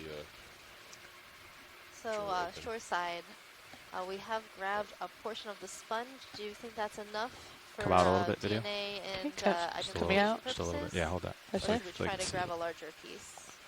You want to go on the port side, right? Yeah. Port outer. That's enough. Thank you very much. Maybe after you take the sample and put it away, you could zoom in on the cut surface, and we can have a look at the cortex of the sponge. Okay, yeah, that we can definitely do that. Okay, video, you can come wide now. Okay. Pilot, did you copy that? Yeah. That's full wide pilot. Copy. All right, Dan. Wing is inboard. I can try to extend the drawer. Yeah. Okay. Put mini Zeus down.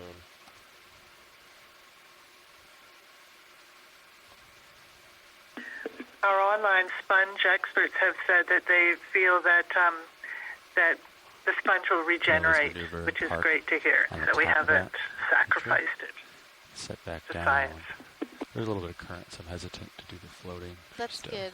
It's really nice to know that when we do take a sample, that the organism can continue to live and heal from the piece we take. Because we don't really want to disrupt this ecosystem while we're here. We're here to document it and appreciate it. And that's what's really great about ROV operations. We get to see everything should we zoom in in its natural on the sponge habitat first before we leave? while only leaving Sure. footprints of yeah, you can small snap in. wakes of water Okay, coming in. that doesn't disturb this ecosystem. And that's a really good point to make, Megan, to consider that as recently as maybe 20 or 30 tops years ago, the only way that we would know about these ecosystems is what we could recover through dredging of the seafloor, which is a necessarily destructive process for returning samples to the ship. And we don't get the context of the video, and we also don't get the delicate recovery of samples that you get using this method. So this is just really, really amazing technology. And as somebody just coming into this program, I'm really really awestruck by it. It's very cool. Yeah, video took whatever's in your Thanks for zooming in. And our Joanna Xavier from Portugal has confirmed that this is Geodia barretti from this zoom in, looking at its inner structure. So that's a new record tilt for down the Gully. to the more web looking? Yeah. Excellent. I'll try the lower lights. Yeah, that's right. It's gonna ready for lower lights video. This Okay. It's gonna get bright. Inside the sponge is really Ready? interesting. It's very, very delicate. That's where the water passes through the sponge, Ooh, sorry. allowing all the animals. I thought I was ready. I wasn't ready for that much. Yeah, those lower, the high beams So are this falling. is called a sieve plate. The lower swing arms. Oh, sorry. Yeah, and that's full zoom for us. So. Okay. But I think this is good for All right. them to More look than at I it. ever knew about sponge anatomy in one day. Turning the lights off. Okay. I'm gonna take Sorry. off Dan. A little bit. We're waiting for that sentence. What was the word? Oscula? Okay. Ah, thank you Coming for out the pilot. reminder.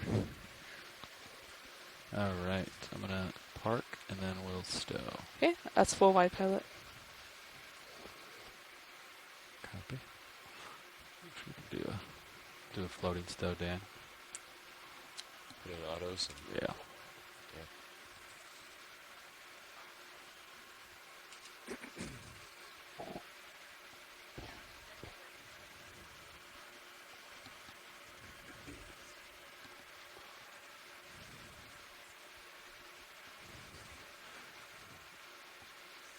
We do have a sample in the port inner, so we don't want like.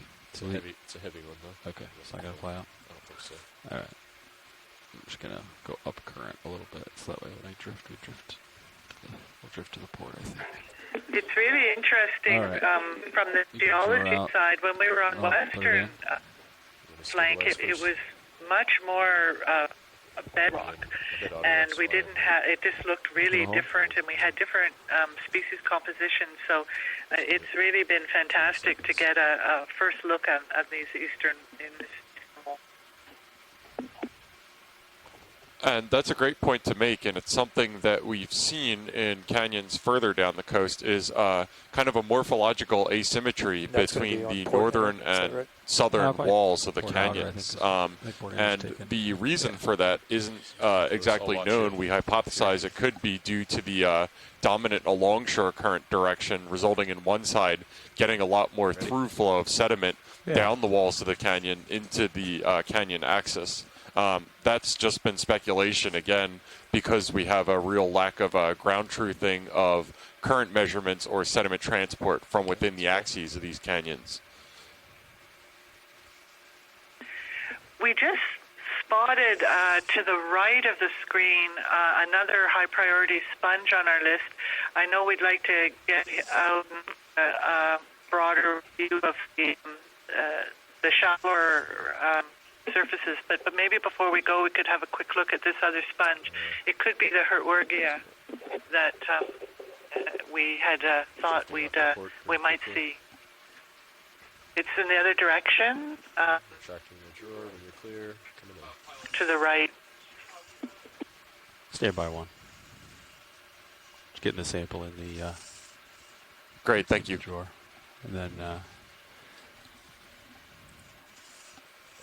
Yeah, so we just put our sample in the bio box. Pilots wanted to pull off the bottom so we're not disturbing this bamboo coral forest.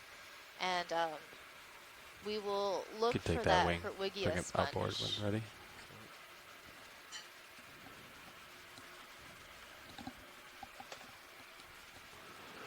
Okay, watch lead. I'm back with you. What was the sample, the subject you wanted me to zoom in on? So there should be a sponge in this area that looks very fragile and crinkly, very translucent. We think it, I see it now right in between these bamboo corals at the top of the screen. Yeah. There's that leafy looking sponge. Copy. Yeah, that one. There was another one further to the right that wasn't in amongst the coral to the same extent. Maybe that would be a better one to try to spot. This is an amazing wall, though. Look at the file clams and the... Oh, there's another one. The larger one. Ledges. Okay. I'll approach that one. Pilot lower right-hand corner. Copy. Pushing down. Do we know what those bivalves are? We're looking at it. We're going to do a right pilot there. change up here. We'll be back with you and get you a view of the sponge in just a minute. Yeah, we spotted it, and we're going to be zooming in shortly.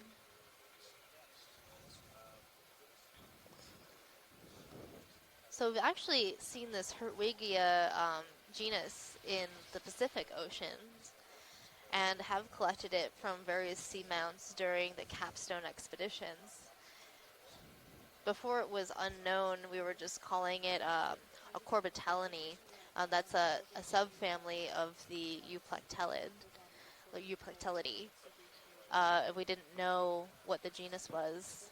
After some collections, we started calling it Hertwiggia based on taxonomist suggestions. So it'll be good to see this one. It looks a little bit different, but it's also smaller. And I'm not sure if this is actually two sponges or one sponge, because it does look a little bit different near the base than it does at the top, but that could also be how the sponge grows. Or two separate sponges of the same species, but growing very close to one another. We'll know more as we zoom in.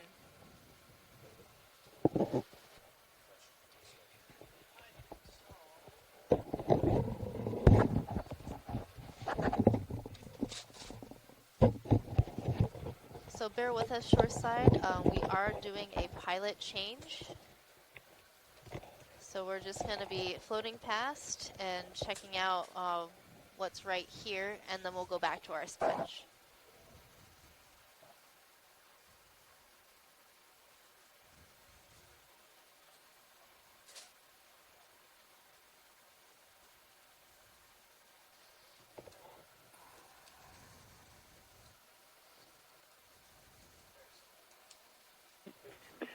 Just so you know, today is Sponge Thursday, believe it or not. And some of the photos that we took of you collecting the first sponge, the glass sponge, we've tweeted out and posted it on Sponge Thursday, so it'll be famous. I will observe all Sponge Thursdays from here forth. I wonder if I can get leggings with sponges on them. I have octopus leggings for tomorrow for Octopus Friday. So you can look forward to that octopus outfit. Octopi are extremely charismatic fauna. I'm not sure how much luck we're going to have finding sponge leggings, as the sponge fan club is regrettably smaller than the octopus fan club. Oh, boo, hiss. Boo, yeah. Not cool, bro. I said regrettably. We're going to make sponges a thing. You know, I kind of want some deep sea sponge related furniture. They would make some really cool couches, maybe bases or lamps. I think a Sacco Calyx lamp would be on my top priority list. I think we're onto something here, especially these glass sponges are extremely beautiful. I think sponges just have a PR problem that we could do something about. Hence Sponge Thursday.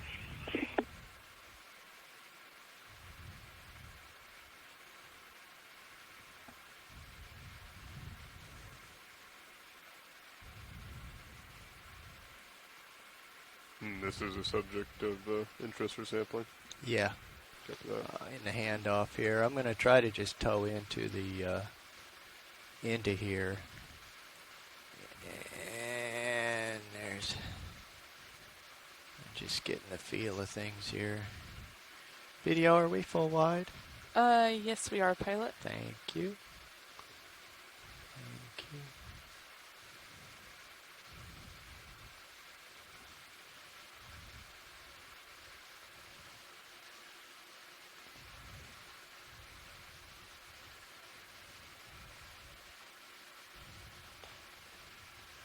And this is a great zoom of the Hertwigia specimen that we're looking at here. It's nice. This one is not as among the bamboo corals, so we can get a little better look at it.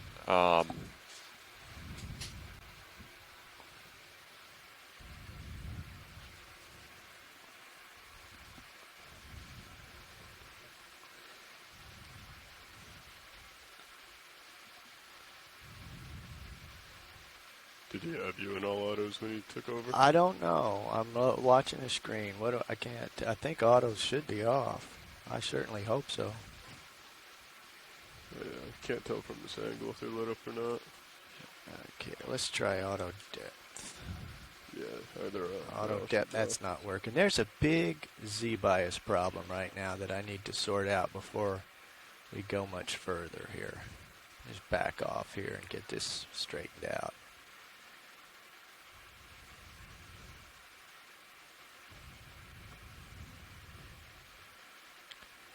I'm at minus 35 on Z-bias here. What's up with that? Still going up.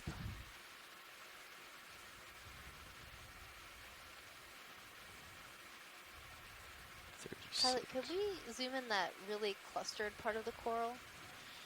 Right in front of us? Yeah, right in front of us. Yeah, let's zoom video, please. Okay, zooming.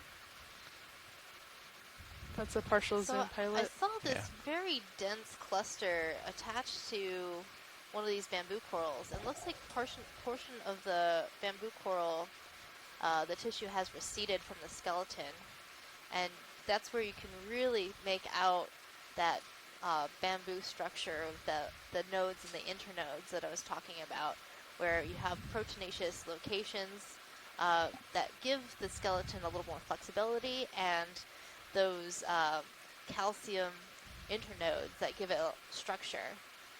But this looks like a whole other coral. I want to get a good look at it because it's baffling me right now. What come out, Pilot? is going on? Just hold. Okay. Right there. Just there's a lot of current. I'm just getting. Yeah, and I think, Megan, maybe on the one just behind it, it looks like at the base of the branch, the polyps are gone, and you can maybe see the skeleton that gives it the name, the bamboo. You can see the black protein in the white calcium areas. But it does look like it just sort of went crazy, doesn't it? It does. It's like branching upon branching. So I'm not sure if it's the same coral or a whole nother coral, but it's attached to the normal looking keratoisis.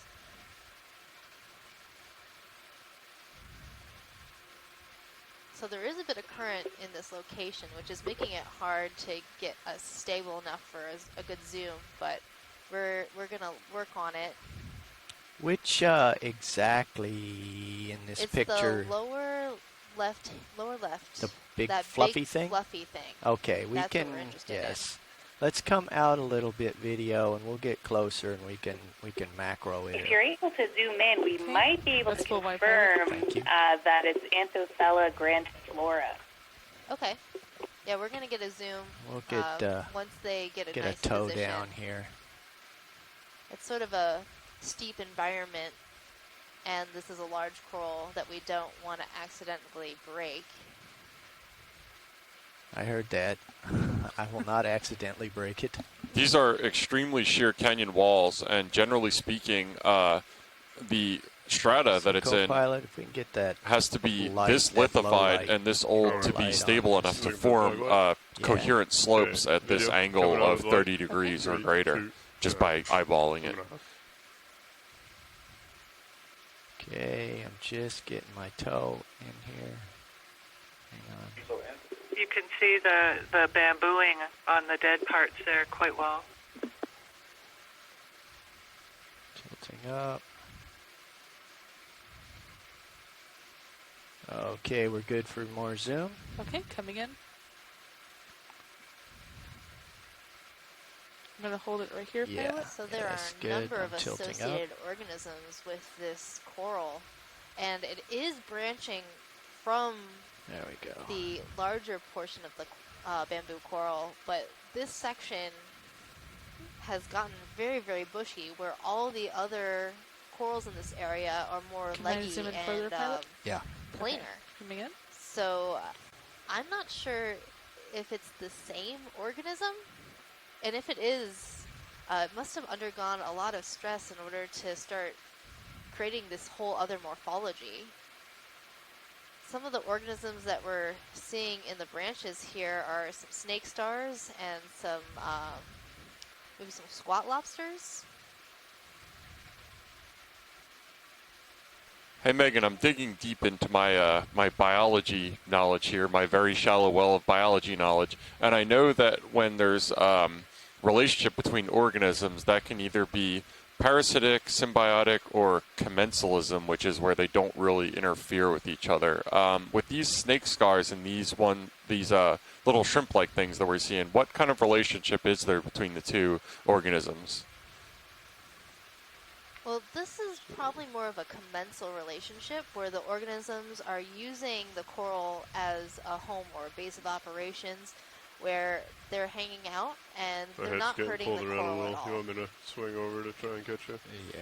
But the coral, they're not, helping each other out. The coral really aren't getting that much might from come down a little housing bit these too, organisms. But I think in the deep sea, we usually consider these communities as being, or these species being I'm going to zoom out. ecosystem builders. They're making this environment, and that's where we're bringing in a lot more diversity because the corals create an environment that other smaller animals can live in.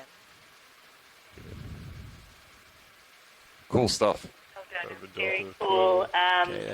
We having another look here. Once you zoomed in, we're not seeing the striations or the banding along the branches that we would normally see in the keratosis, and the polyp morphology is more suggestive of Anthophila, which we've seen in the Gully before. But this is really unique in that it's attached to another coral.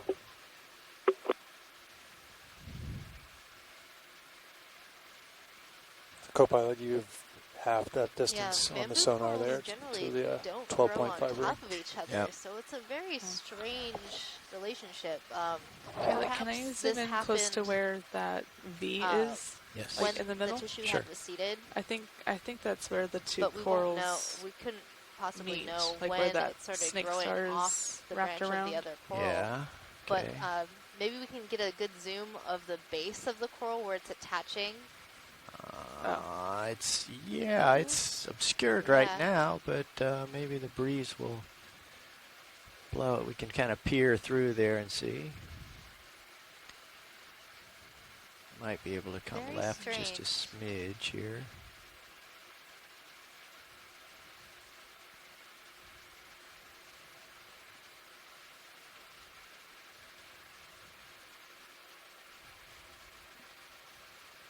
But it does look a bit different than the base of the coral behind, which is the keratoisis. And the branches are very gnarled and bent. So the source of this real unique morphology of the creature is stress to it. Is that what you're saying? No, it might just be that this is a different Thank species than the other coral, That's full, and it full has wide. a different skeletal morphology in general.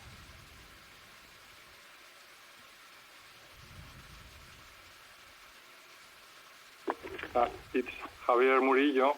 It looks a little bit like Anthophila grandiflora, and I have seen this growing in another corals like Paragorgia or Primnoa, so could be a possibility.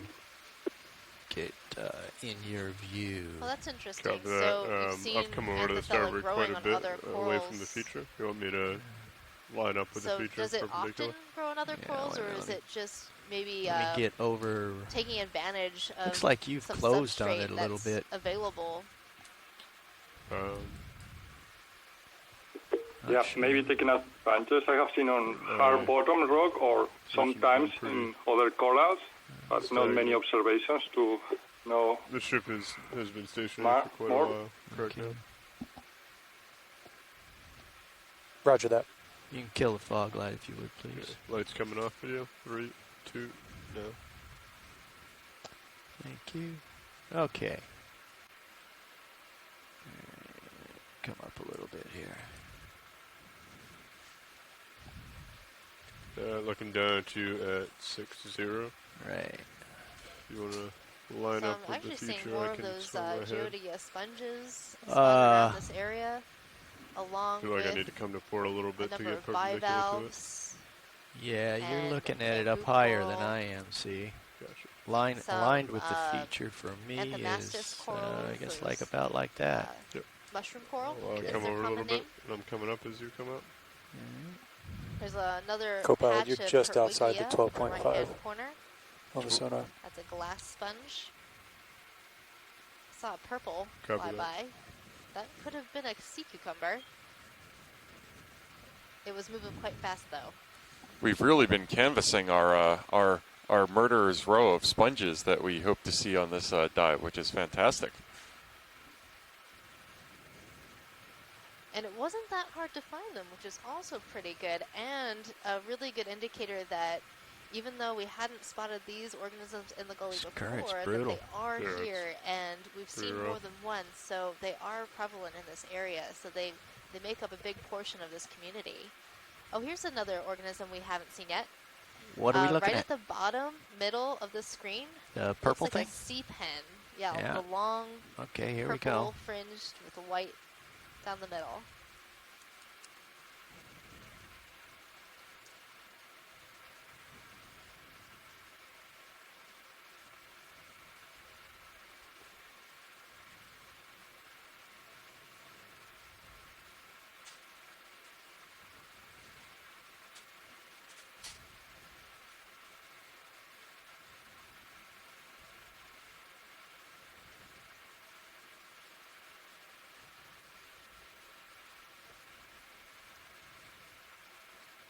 Yeah, so this looks like what I would normally call Holypterus. That's a type of sea pen that's pretty easy to spot. It tends to grow very, very long, but I'm not sure about that ID because this is a new area to me. Does anybody on the line know a little bit more about the sea pens that you might see in the gully? Yes, Javier Murillo, and you're right. This is Holypteris and probably Holypteris A marsica. little bit here. Okay. Let's see if this dust. I'll just come in partial for right now. Let's see if the dust will clear. I've got my toes down and. Thanks, Javier.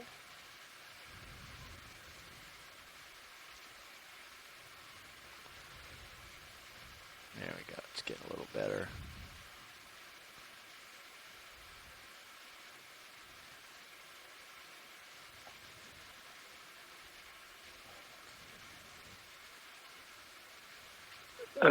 This is Tim again. Is that the current come that's in so some more strong now, that's Okay. pushing that Anthomastus over? Go ahead, watch lead. Or is that part of the ROV thrusters or what? Stand by. Gonna stop right here, pilot. It's like a very strong current. I think I have a We're little bit just more inside zoom. 1 hour and 45 minutes.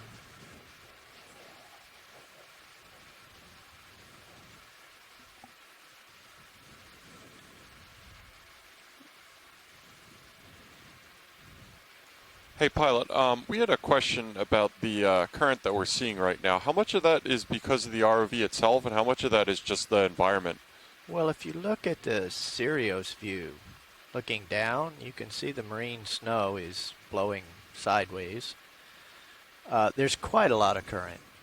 Now, I'm creating some of my own here, and I couldn't tell you how much is me and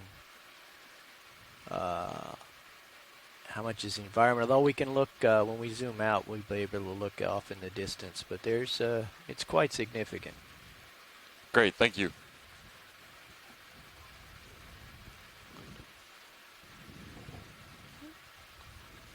Video's clear, pilot, unless they need the base.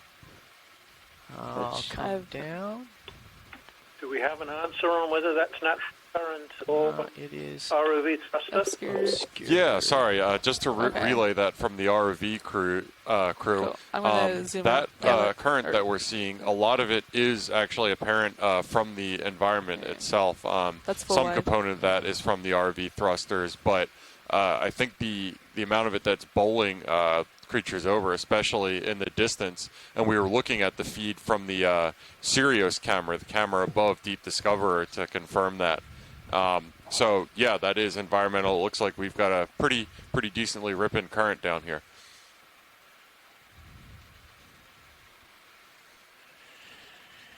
Okay, science, what's next?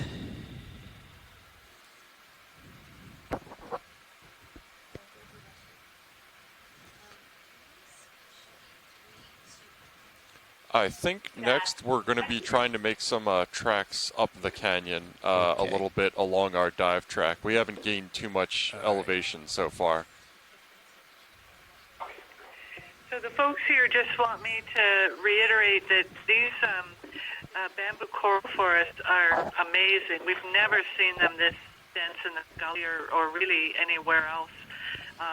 There is one patch we saw up at about, was it 400 meters, Lindsay, on this side of the gully, but the area occupied was quite small. And now we've got this, expansive area with it, so it's really quite stunning. Coming up, co-pilot. Copy that. Following you as you. Fantastic, and again, just to reiterate, it's a little bit amazing to me that there's this variance between the western wall of the canyon, which it seems to be fairly well surveyed in the past, and the first dive on the eastern, and that we're seeing this heretofore unseen density of bamboo corals, as well as some of these sponge species that had been seen but not identified. Very cool.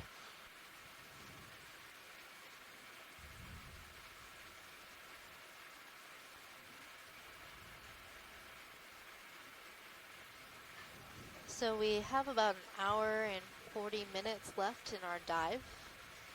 And I think I would like to make a few tracks and get to see more of this community. Get higher up slope, we might see some different things, if that's good with everybody on shore. The consensus here at Bedford Institute is, yes, it's time to start moving up the slope and see how things change. On the difference between the two sides of the canyon, the physical oceanographers and their modeling have reckoned that the up-canyon flow is mostly on this east side that we're looking at now. And, of course, what we're seeing is an up-canyon flow going on, though that may be a short-term phenomenon rather than the long-term average. The western side of the canyon may have a counterflow going down canyon, at least in summertime and at least at depths around 500 meters. It's a lot shallower than here. So we're looking where it's not that surprising that everything might be adapted to a rapid up canyon flow. Still, it's very dramatic seeing how much water movement there is here. Towards the 100 meter. And I got some comments in the chat rooms about these features that we're seeing, these scars going parallel to the slope direction.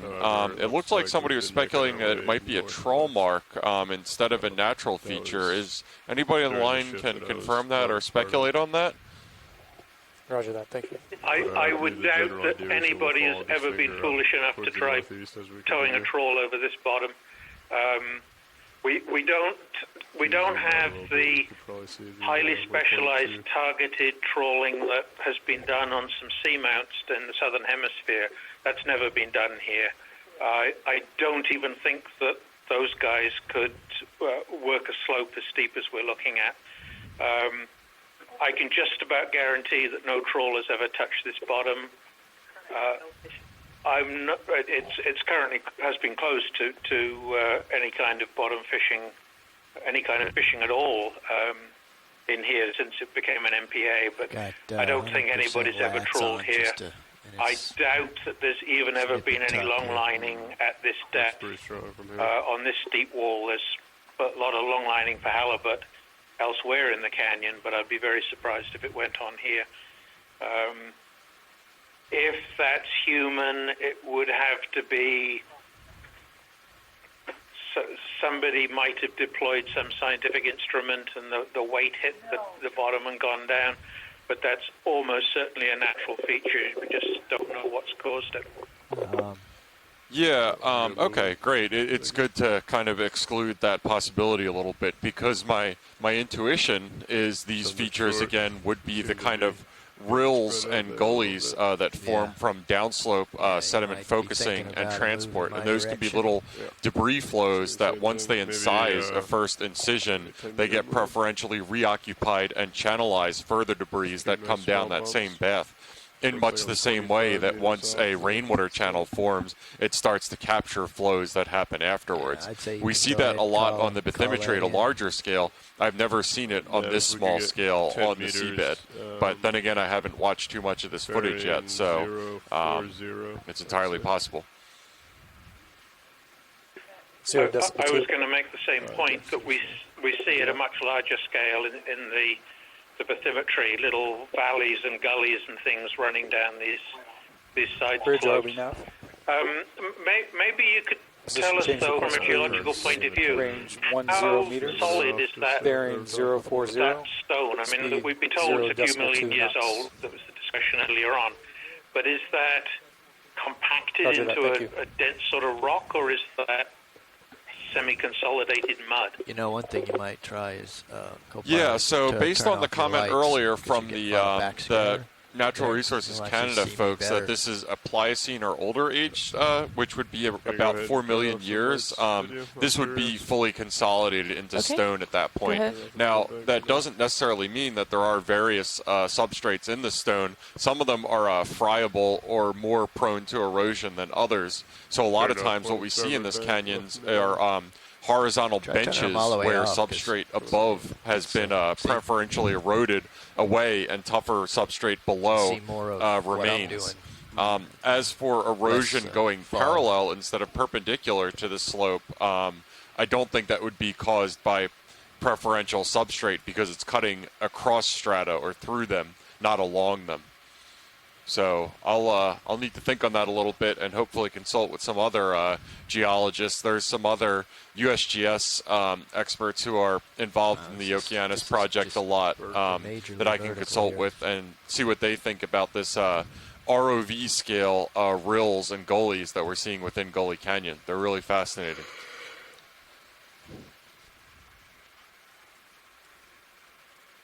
Oh, actually, I have seen sediments and rocks trickle down these channels when disturbed on other dives. Hey, this is Tim again. Just to make a comment on that, because I have seen many other people maybe on the phone call here, but I've seen many other canyons in the Atlantic, and we see these kinds of gullies. These RV sort of on the RV scale, or even smaller. Some of them are you would just put a golf ball in, and a golf ball would still go right down. Keep coming up with me until somebody hollers. We see them all over the place on shear walls. I always thought they were sediment places where, like you described beautifully, how these things get sculpted out the rock, whether that's sediment coming over, rock coming down, or water coming down. I don't know the answer to that, but we see these a lot. I would say in almost every canyon, and I've looked at probably 30 or so canyons, 30, 40 canyons now, and I feel like I'm seeing them in every canyon. Awesome. Thanks for that insight, Tim. And those are features at this scale that generally, especially on steep slopes like this, don't get captured in multi-beam bathymetry. So this is another great benefit of ground truthing. Copy, Bridge. Thank you. Come around. Yeah, you would see them, in AUV type microbathymetry surveys that people have done. But yeah, in the 2013 Okeanos D2 footage that we saw quite a bit of that, documented a lot of that in the Mid-Atlantic canyons. So anyway, it's really fascinating. I wish I knew exactly how that formed. So that was our guess. They've taken a little shelter here out of the current.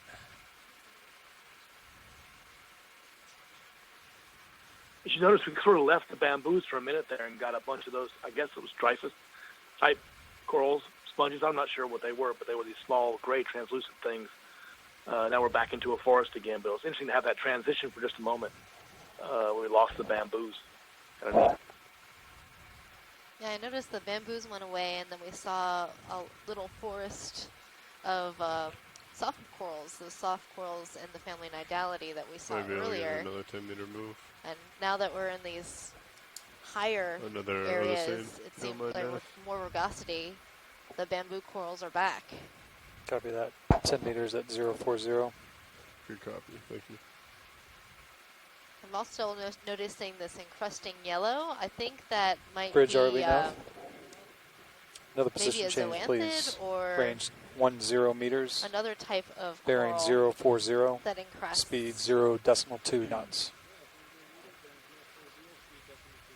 Roger that. Thank you.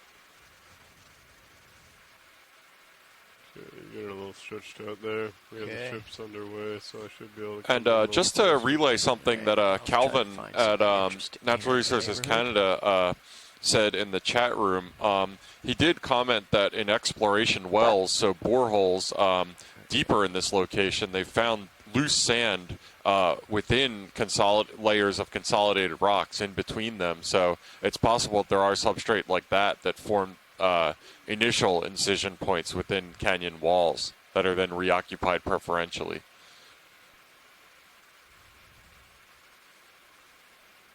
I'm learning so much geology. This is great. Keep going, Jeff.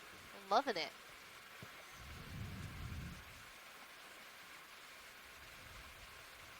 And then you're seeing this little fish in your view. That's one of those cyclothony midwater fish. We often see them close to the bottom as well as in the water column.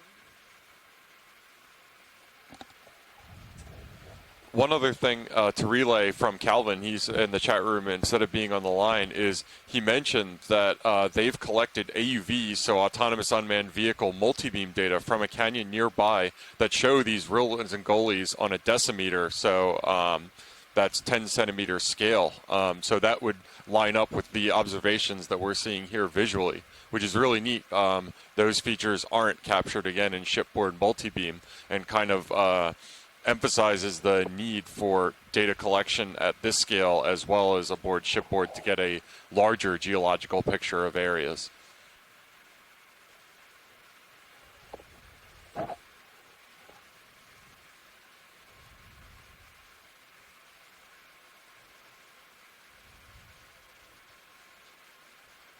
So in this area, we're seeing, again, more bamboo corals, this Pareto-Isis. Roger that now.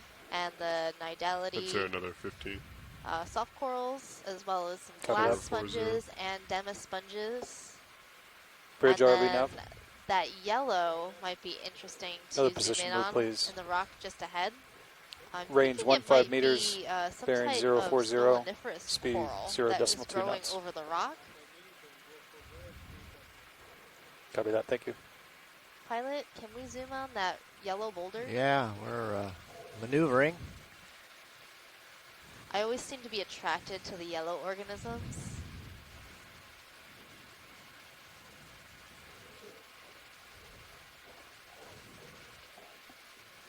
So is this the organism just encrusting on a boulder, or is this whole protrusion an organism? It's just the yellow part. This boulder is not an organism. But it's interesting. But yeah, this yellow can encrust different areas. So I'm thinking it's the solaniferous coral, which has been known to encrust boulders and rocks. Yeah, it's pooched out. And it can also grow on top of coral skeleton. but there's also another type of coral, the zoanthids, that also grow on top of coral.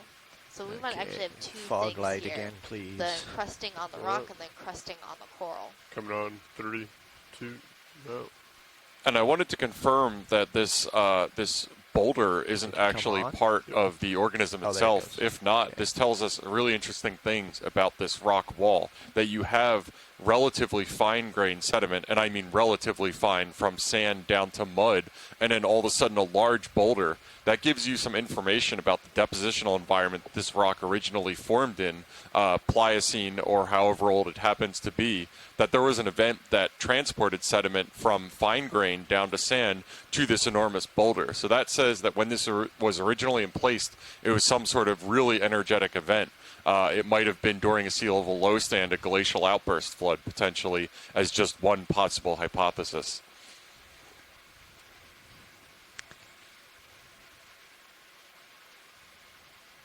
Just be careful with your light bar there. Yeah. Port side looks like it's getting pretty close to the feature. I'm getting spun around in the current here. You should probably check out the Sirius view. You can see how big this boulder is in comparison to us.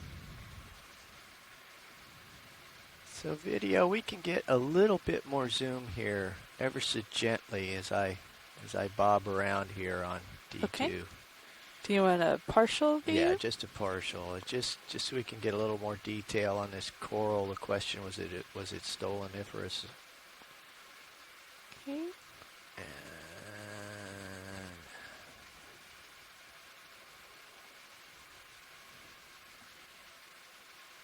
It looks like individual. I don't see what I like to call roots. I really can't. Can I come in a little bit more to confirm? Just a second here. Okay. Hi there. I don't know if you're able to zoom in on the purple specimen on that feature. Okay, you can come in some more. Okay, coming in. Yeah, we were definitely going to take a look at the purple thing. Purple is next on my list of colors to check out. It might also be some type of, I don't know, I can't speculate. It could be a lot of things, but could be a stoloniferan as well. Copy that, thank you. I'm still partial to And you're That's right, Megan. It's really fascinating to look at camera 2 from the Sirius perspective to kind of get a scale of the verticality of this general area that we're looking at. Very sheer cliff walls that you usually don't see in the submarine environment. Again, just be careful with your upper light bar. Yeah. I also like how these anthomastus are like on the bivalve. Cross-eyed here. Do we have an ID for these bivalves? Okay, let's come wide here. Let me get settled out. I believe in the chat we had a ID on the bivalves from Tim.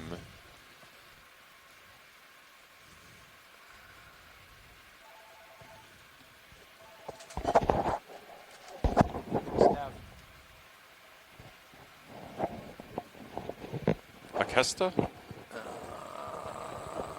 XY, watch me there, co-pilot. That's not. That's just not working. Yep. You're out of my screen. Yeah. What happened there? Did you get zoomed in? I did not get zoomed in. Yeah, this is the same file, Clam Akesta cryptodelphi. It's a new species that we confirmed using shape analysis of the shell and DNA sequencing. So it's different from the excavata, which is the common one in other parts of the North Atlantic. So we have got some samples from the U.S. canyons as well in our analysis, and this species is also found in off the northeast U.S. Great, thank you.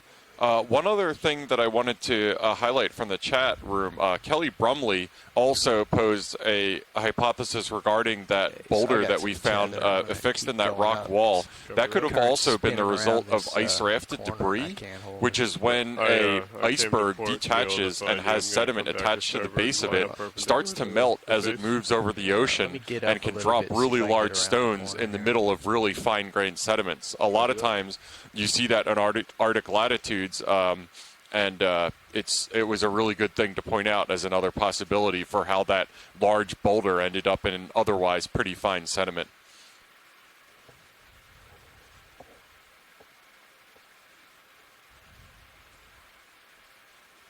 It looks like we've potentially hit the top of this local feature.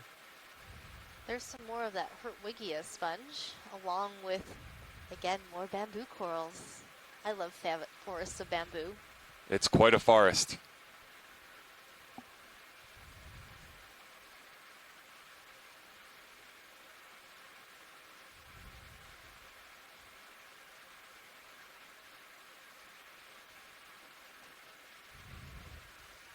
Okay, gonna come a little bit starboard, get lined up perpendicular.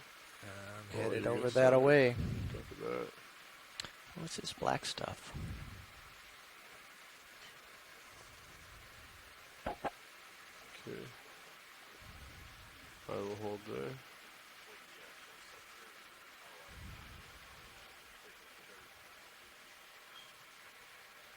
So I've got a question for geologists out there, or someone who might know, but what kind of rock is the substrate? Yeah, we can go ahead and probably get another 15-meter move in. Yeah. Copy that, same heading. Let's try a 045 this time. Copy that. Well, the geologists seem to have left the room. Position move. But I think most of these slopes are consolidated mud. It's range hard enough meters, for these corals bearing to settle 045. Not necessarily speed the same kind of rock 0.2 knots that we would see in other places. Hardly pliable. We see and if the corals get big enough, like the bubblegum corals can get really large, they'll actually weigh so much that they'll pull part of the wall down as they fall down slope.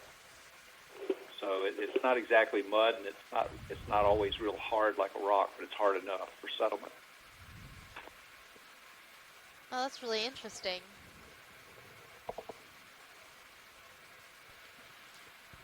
Yeah, I decided to take a pass on that question. I could take a somewhat educated guess. I think yours was better than mine would have been. Some kind of shale or somewhere mudstone would be within the typical environment.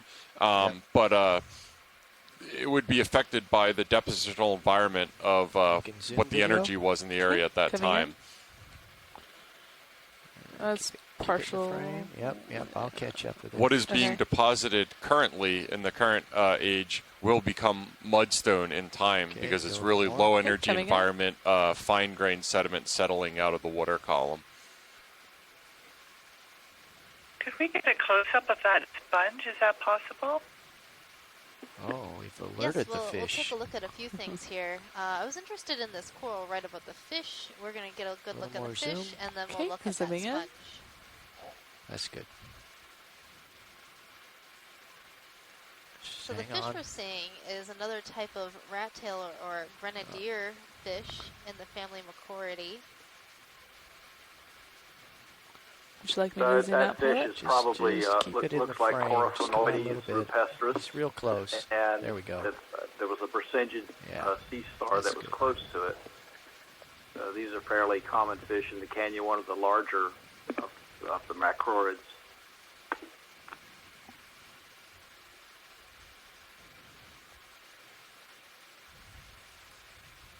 Okay, pilot, you're drifting off to my port. Yeah. And I believe you're targeting on me now. Yeah, okay. Hang on a second. Okay, let's come wide for a second. Coming or just wide. a little wider. That's good. You don't have to go all the way. Okay. I was just getting, just pirouetting around the fish and blowing off downwind there. Thanks, pilot. Can we also look at this coral and that sponge? This coral. Yeah, this big fan coral that is on the lower left-hand side. Yeah, that was right above. Yeah, all right. I'm going to come back around down current and line up on it a little bit. Let's see here.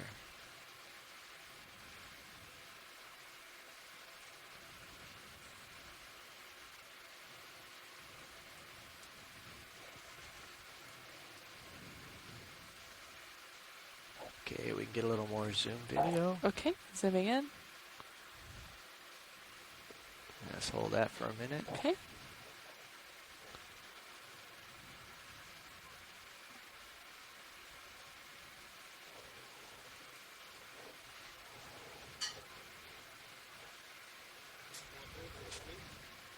Copy that, thank you.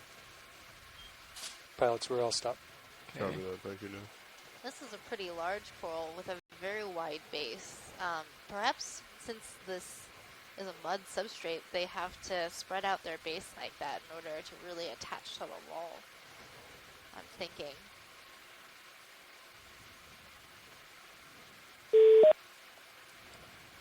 Can I zoom in more, pilot? A little bit. No, if you guys can zoom either out a little bit or look to the left, I think there might be a desmophyllum 10 meters. coral Copy that. in that corner. Okay. Bridge RV up.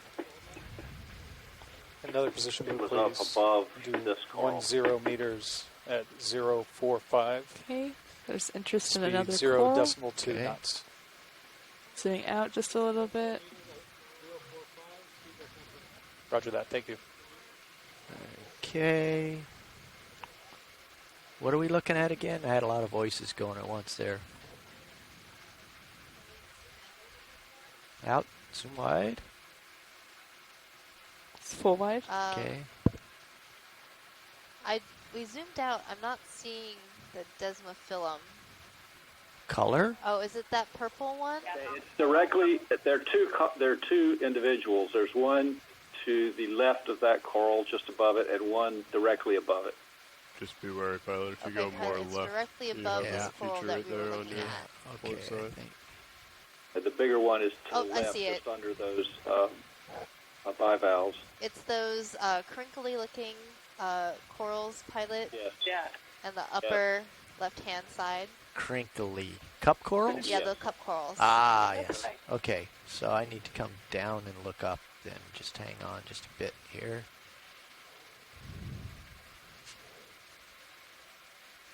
You might need the fog lights again to get some light up there. Yep, those ones. That pair of cup corals.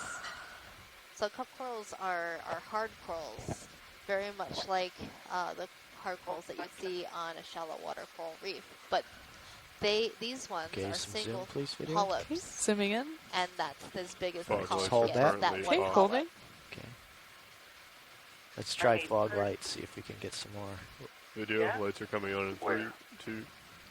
That's really interesting. So these corals, it's one of those polyps that are either almost or actually microscopic on the hard corals that you see in the photic zone close to the shore. Is that right? Right, Jeff. So most of those corals Roger that that, thank you. relate to shallow water coral Pilots, reefs we're all are stopped. scleractinian corals, or hard corals. Little more zoom video. And these zooming in. single polyp scleractinians grow also in the deep ocean, as well as on shallow water coral reefs. There's also one to, So to this the lower one right, is pilot, a if that one's easier to desmophyllum get. Okay. Yeah. cup coral. Actually, nothing's easy today. This is Very cool. Very challenging conditions. I can't really put a foot down. I'll mash something. So this is. Thank you for humoring us, pilot. This is a fun first day. Okay, I'm not going to be able to get you anything Yeah, I think that was pretty good. more stable there without wrecking the neighborhood here.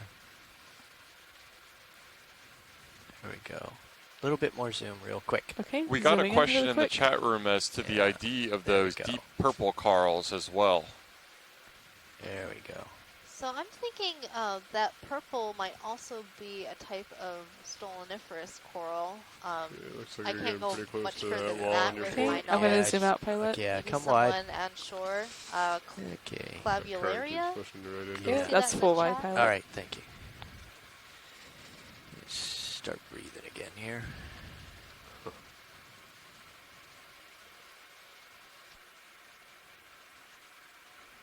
Okay, I'm going to rise up just a smidge here. See what we've got. You're also slightly off to my port. Yeah, I'm just in this little protected area. Yeah, it seems pretty dense in here. Coming up as you come up. On shore, did we have a dropout in the call for a second there? Okay, I'll work over in front of you here now.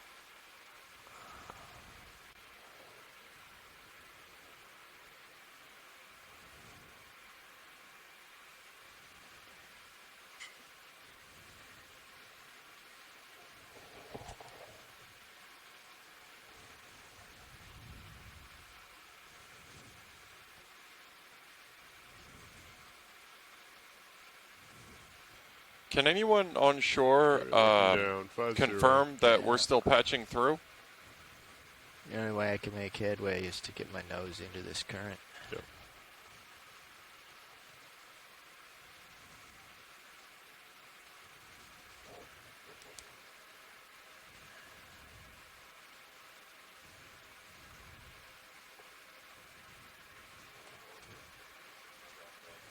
Okay, I'm going to start.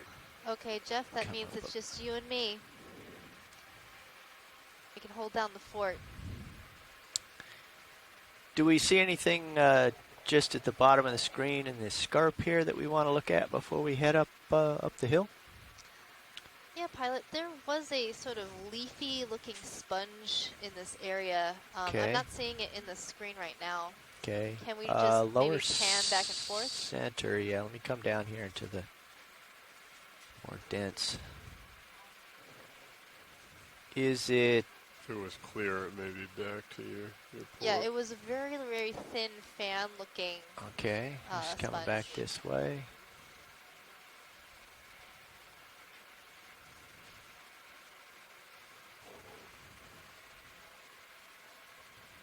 Come down a little bit.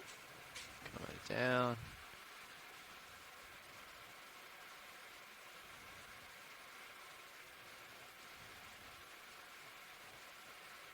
This thing? It's right on the left-hand side, right behind the coral. Right. That's just out of view. Okay, so it's, you mean like around the corner here? Yeah, you got a little finger there. I think it's on pretty much that thing. right as Yeah, you I come think around. it's that one. Okay, yeah, we can line up on that.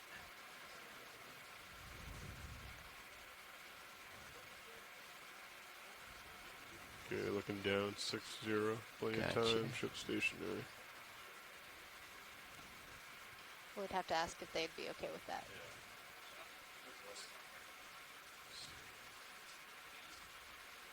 And similar situation Yeah, where you got it's that just wall to my right there on your left. port side. Yeah. Just get stable in the breeze here. Video, we can zoom a little bit. Okay, So zooming we're in. going to zoom in on this sponge that That's I good. thought We'll hold might that be for a that minute. plate-like one, but this one looks a lot more like the Hertwiggia sponge that we were imaging earlier. And then next to it is bamboo coral.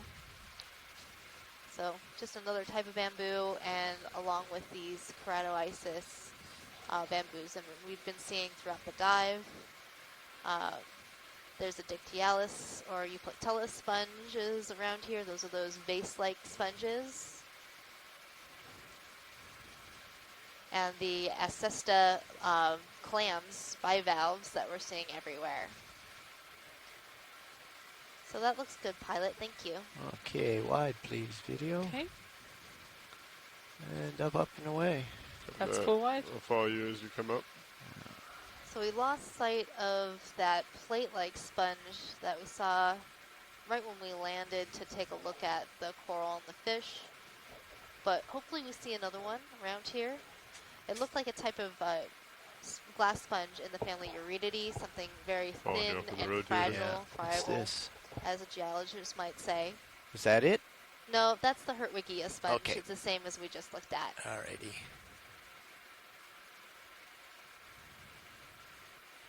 I kind of sidle up here so I can keep my nose into the current. Another interesting geology thing is we can see this kind of sheet-like, slab-like detachments on these canyon walls. And that is typically indicative of mudstones and where you're getting really fine bedding and all of the grains oriented in a single direction. And that makes them really prone for failure. Exactly like the kind of shale and scree that when you step on it when you're hiking, it comes flying out from under your feet. I don't like that stuff.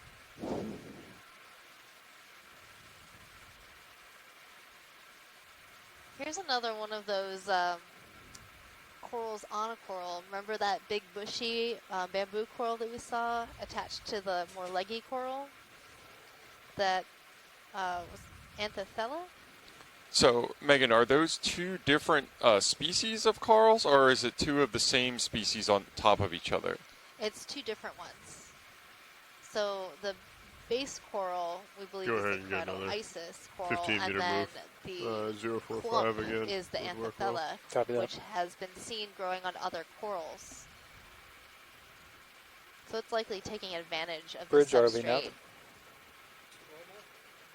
Kind of in the same way that oysters grow on each other? Range 1.5 meters, bearing 0.45, speed 0.2 knots. So if you're just tuning in, you're joining us, the fellowship Okeanos Explorer, on our dive 1 of the Deep Connections expedition in the Gully Canyon MPA, or Marine Protected Area. I'm your biology lead, Megan Putz, from the University of Hawaii. And I'm your geology lead, Jeff Obelts, from the Naval Research Laboratory. And so we're seeing a really dense deep-sea coral community here in the Gully on the eastern flank that we're diving on, covered with corals and sponges. We've made 3 collections so far today, 2 sponges and 1 coral. I'm just going to keep it hot, let video get settled in his chair there, and then he's getting the call reestablished, and then we'll get the camera adjusted and can work this a little bit. And in this area, I'm seeing a number of different kinds of corals. We have mushroom corals. Those are those pink corals that look like little balls, or you might describe them as red. There's the sea pen on the right-hand side. The large corals that are covering your screen are bamboo corals. And then in the middle of the screen is an interesting-looking sponge in the subfamily Corbitellinae. It's a type of euplectellid sponge, or a glass sponge. Glass sponges are unique because they're made up of spicules, which are basically shards of glass. Welcome to the conferencing center. At any time during this message, please enter your passcode followed by the pound sign. Hey, pilot, would it be possible to get a zoom in on one of the bases of those bamboo corals? We've had a request from the chat room. Yes. Yeah, let me get a toe down, and video will be on with us here in a moment, and we'll be able to get some tight zooms. Great, thank you.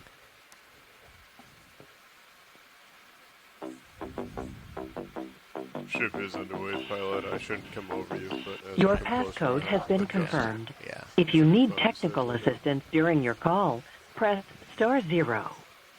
After the tone, please state your name followed by the pound sign. Okeanos Explorer. Thank you. There are 4 parties in conference, including you. It's just a much harder substrate. Interesting.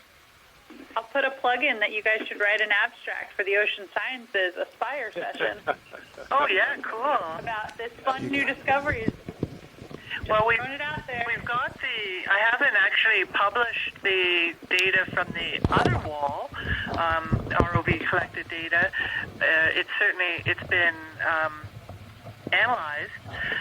So there's some potential maybe to do some comparisons between the two sides.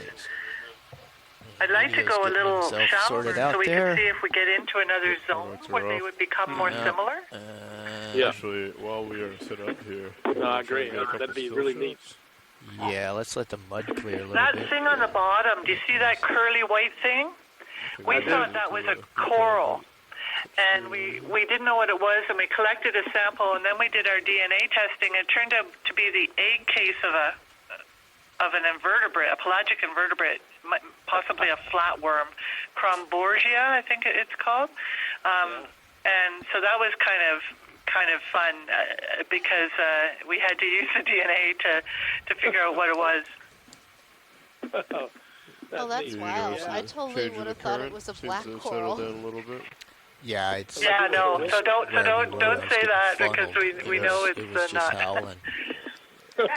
Probably pretty significant. Well, we're just at 167 meters, right? So we're not that shallow yet.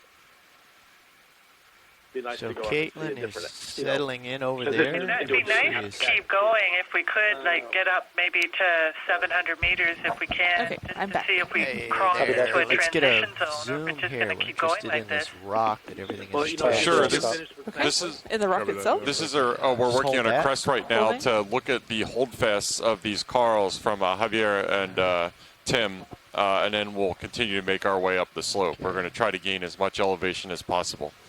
All right, let's come in a little bit more. Cool. Okay, coming in more. Yeah,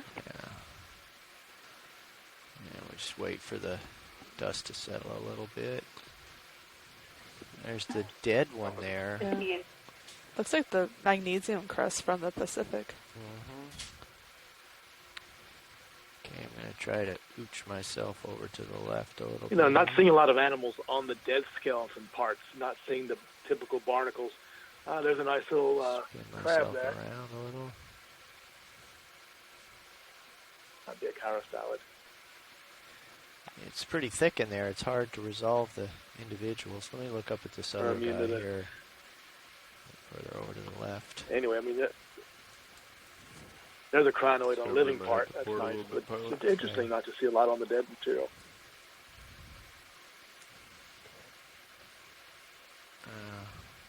Oh, there's something there. Well, I think that could be our high priority unknown glass sponge that we were looking for. Is that right, Javier? Does it match the... There's a holdfast. Just wait here for that. Are you talking about the Corbitellini sponge in between those two rocks? That really leafy, crinkly looking one? Or the Fareid looking one attached to the rock that was just very sparse with tubes? The Fareid looking one, that one. Yeah. The white one here. Okay, let's come wide video. Okay. That was stirring up too much dust. I got to come off here. But that that's full wide. Do it a different way here. Yeah, I think they're really interested in that heart-shaped sponge. Yeah, well, I need to back up here. The one that we had on our wish list looks quite a bit different from this one. This one looks pretty unique to us.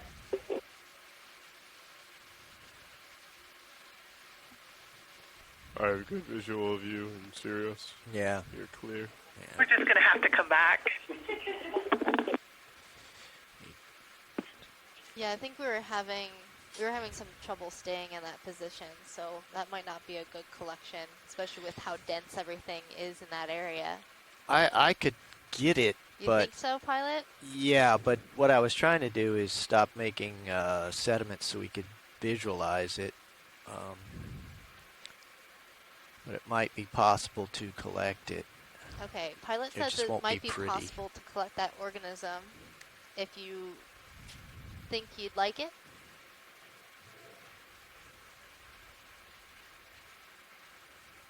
Yeah, our sponge experts would love a sample. Okay, Pilot, the sponge experts are jumping up and down their seats right now looking at this sponge. Okay, we're going to see if we can't Yeah, the chat room's on fire. plant ourselves here. Javier was saying seeing this sea pen. It looks like Penatula grandis, but there's been a recent publication out where there's been a revision of the species, and there's some other species in the area that it could be now that. So we really can't say for sure from this photo, but it's most likely that.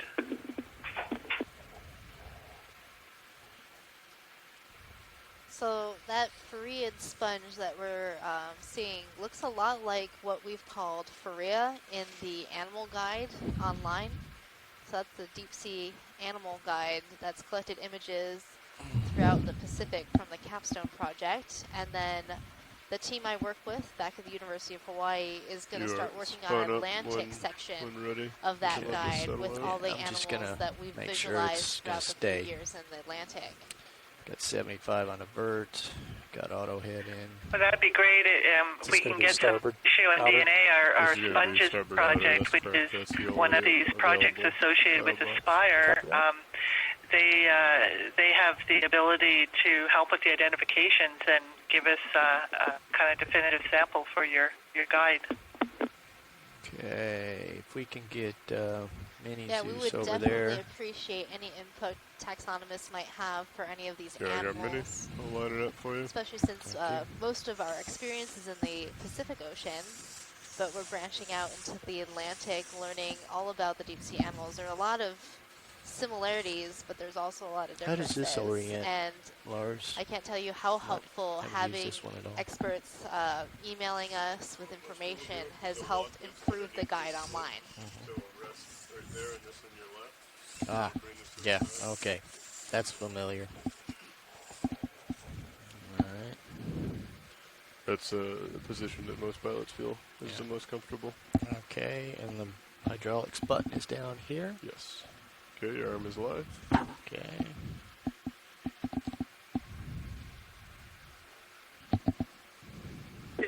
Hey, Megan, how are you guys doing in terms of off-bottom time? I think we're at about an hour. Thank you. So maybe after we collect this one, we'll try to do a jet up the canyon wall. Sounds good.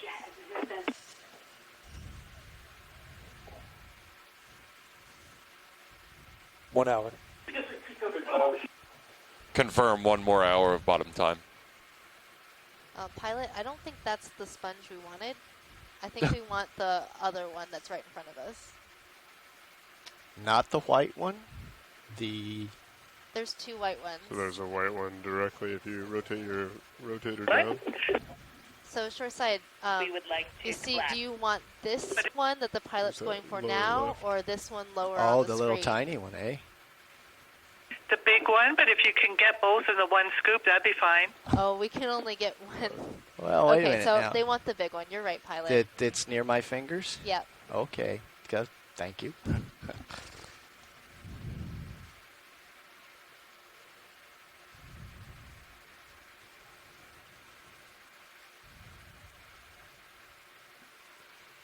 And before we get too far, in order to bring out the drawer, I think you're going to have to lift off. Yeah, what I might end up doing is I fly and you put it in the drawer.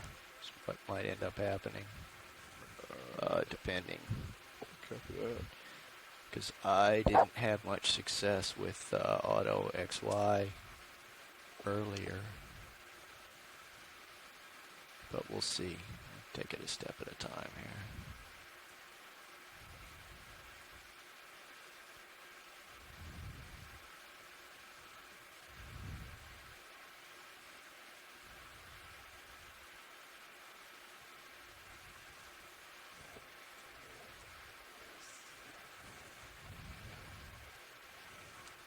Oops, is that enough? Is that jaw lock? That is jaw lock. That's plenty. Okay. Our pilots are really, really, really good at the rigged crane games that you see in the lobbies of supermarkets.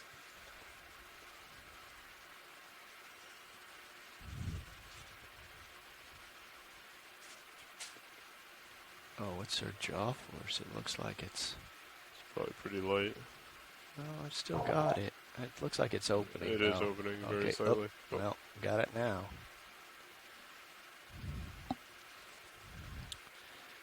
Okay. You don't think we can open drawer here?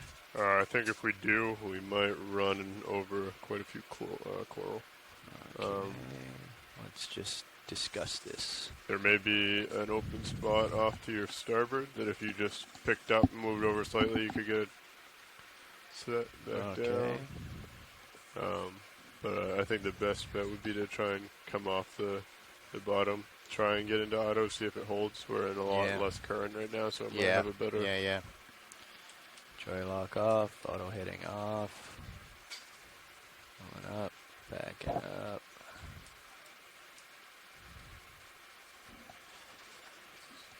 Okay. Auto altitude, auto XY. Auto heading.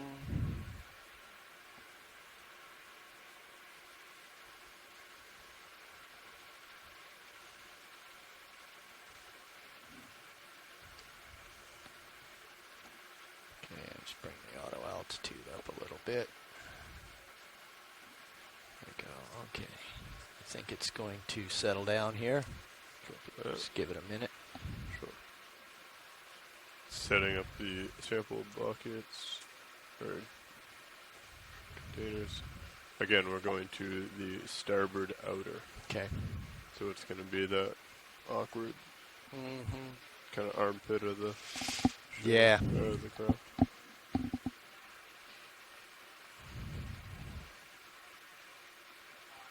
I think you can start opening things up. It's settling bobbling around, but it's not gonna. We're not gonna go on a Nantucket sleigh ride. Copy that. Extending drawer now. Drawer's coming out.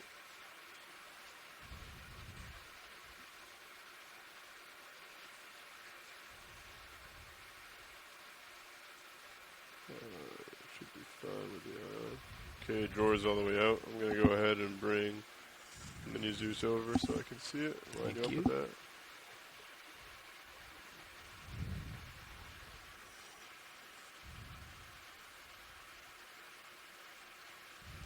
Okay, you have visual on inside. We be live.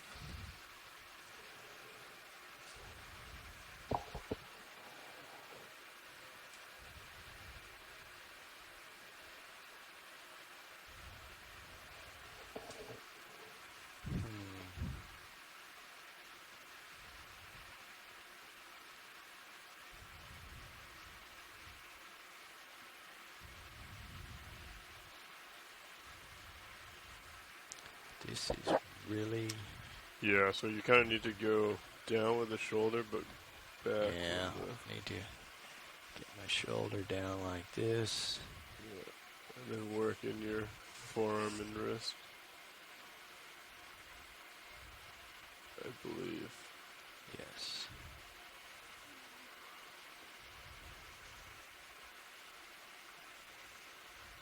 Okay, you are drifting a little, but you look we'll just relatively safe.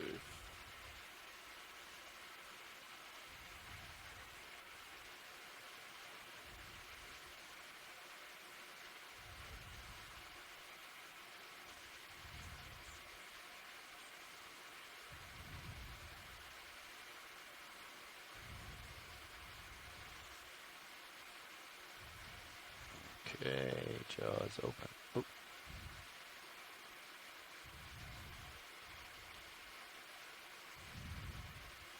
Sticky.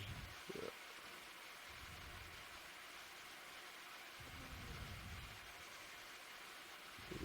Drifting pretty good now. Well, I'm not going to hit anything, I don't think. Come on, get off of there.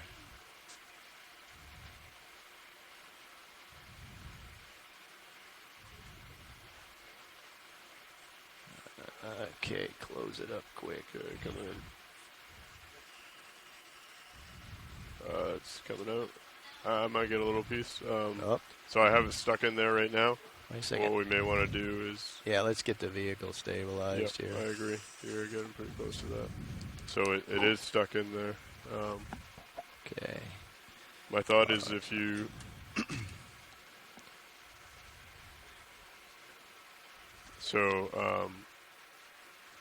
Ew, I fell off the edge of the cliff. That's why Auto XY quit. So let me just push ahead, get back here, and then it should hold us again.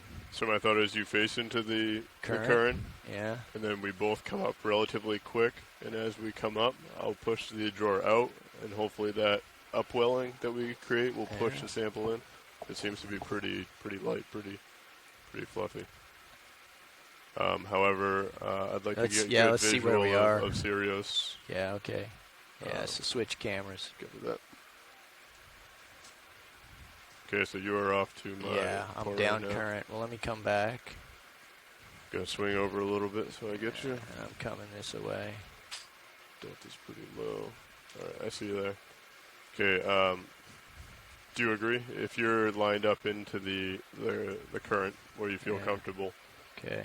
And then if at the same time you start coming up and driving forward, that will create kind of a down inward thing. Okay. I'll open up the drawer and we'll try and suck that sample right into the bucket. Okay. All right. I pretty much get my nose into the wind here. Video if you could. The sample's coming loose. I see that. It just broke loose. Yeah. You could, I believe I got a little piece in there though. There was something held on to. Well, we can go back and get the rest of it if we need to. It's still on the vehicle, too. Okay. All right. Well, let me just keep my nose into the... I can't switch cams.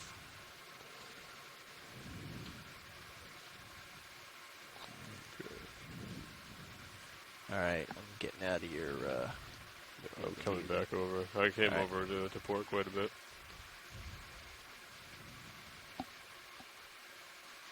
Video, do you still see it on the sample? It's on, yes, I still see it. There's still some pieces stuck in between, but the bigger part is like on the vehicle. Understood. Pilot, when you get to a position that you feel comfortable with, I'll go ahead and switch the camera back. Yeah, you can switch the camera. Yeah, I'll just hold position here relative to terrain. Yeah, I see. If video, you want to zoom in on Mini Zeus, please? We'll see if we still have a sample in the actual... Looks like there's a small piece. That other one, I think, is a little too far in, even with the... I don't think we want to force the nozzle around that much. So science, there is a small piece that is lodged in the sample buckets right now. If you'd like, we can go ahead and just shut that, and when we come to surface, we can double check to make sure that we have it. I believe you have I believe you're muted. Yeah, I can't hear. Sorry about that, co-pilot. Yeah, I saw it float underneath the camera into the main body. So as it was floating out of the sample bin itself, I think I caught a small piece, which you can see on the screen here. Yeah, I can see that. I would recommend that we just close that BioBox all the way and that we do not touch it for the rest of the dive and hope that there is a piece that was large enough that was left in there. Okay, I don't know if Pilot agrees with that. Yeah, because I'm not sure I can find my way back to get the rest of it. Hopefully we have a piece. We don't need too much for DNA and identification. I'm going to continue closing this, and hopefully we preserve what was left. Okay. All right, I'm going to go ahead and switch back. All right, just for everybody on the line, we just hopefully collected some of that last sponge sample. It was a little hard to get it into the BioBox, but I think we ended up slurping a little bit of it in, and so we have it on board now. And I think now we're going to focus for the most part on crawling up the canyon wall a little bit for this last 45 minutes or so that we have left of bottom time. Yeah, so we collected 4 specimens today. That means that all of our BioBoxes are full. So that'll probably be the end of our collections for the day. Unless we do see a really great rock that you really want, Jeff. Really, really great rock. We also do have the suction sample. It happens to be covered with biotics. Of course, you know, you have to get your bonus sample. We did get a portion of that bamboo as a bonus to our sponge collection, so that is something we do have in our box. And since it's such a abundant species around here, it's really characteristic of the area, so that also makes a good collection. Yeah, it'd be really great to confirm the species as well, because you know we could just find out it's not the species we think it is. That's a good point. And we are collecting DNA. The vehicle the lights are is out. off of. Yeah, your lights are out. That's all. But you can't see me anyway, so. So I need Mini Zeus to put the armor on here. I would just like to find you first. D2 is to the left. Copy that, thank you, video. Just look at how steep this is. It's just amazing. I got you. And that's a really steep ledge.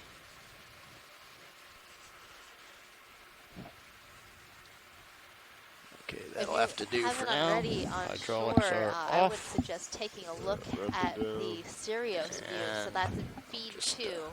Sailing off into the blue there. Really thin coming back.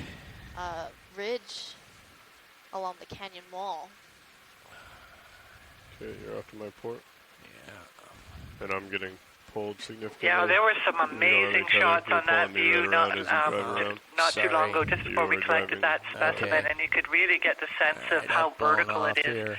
I've heard people describe this canyon as looking like the Grand Canyon underwater, so it kind of gives you, it has those really steep sides on it that not all canyons have. Absolutely. And we have a term called the angle of repose, and that's the angle that a slope can sustain before it collapses under just gravitational weight. And in this canyon, whatever sediment or consolidated rock these walls are made out of, they have a really steep angle of repose that allows them to keep that shape without collapsing. It's incredible.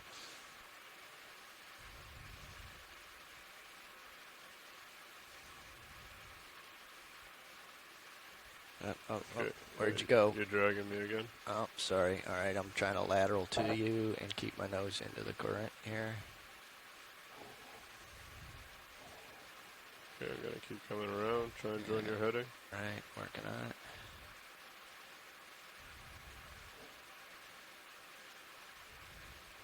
I don't know what happened there, but I'm getting... So flying around these really steep features and overhangs can be a little dangerous for our ROVs. So all right, wait a minute. I'm going to set auto heading because I'm pointed at the navigating this area. rock we don't now. want I'm headed our that cable way. To get caught on anything, get our tether wrapped around if you want to just drive straight forward. So just hang with us as we get I'm coming, and we'll continue upslope. So we're finding the slope around 045.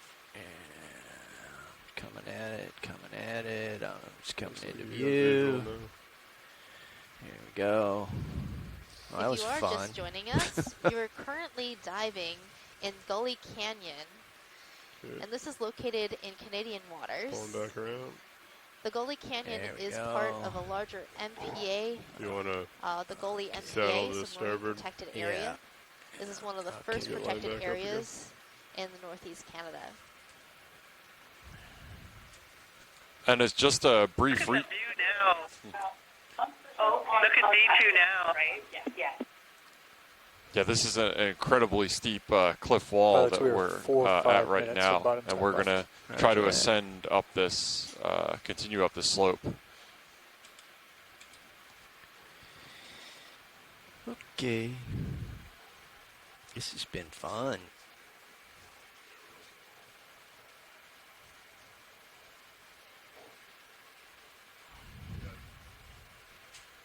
You guys are great. Watch, we are 4 or 5 minutes of bottom time left. Okay, coming back over to 045. 4 or 5 minutes of bottom time left. Copy that. 4 or 5 minutes left. Oh, okay, 45 minutes. Thanks, Nav. Solid copy. Okay, now I get it square away. And up and away. Oh, I was just looking. Okay, watch leads. We're sorry about that fumble there, but we think we have a piece of it. And no worries, pilot. I think right now let's just keep surveying and heading upwards. Up we go.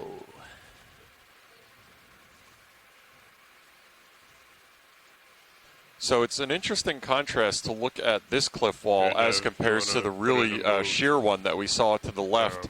This material is again failing away in slabs, so you can see that it doesn't have enough self-consolidation to form those kind of steep angles of repose that we saw just tens of meters to the left of where we currently are. So just kind of a indication of the regional variation in lithology or the composition of rock and sediment that we can see in a really small area. There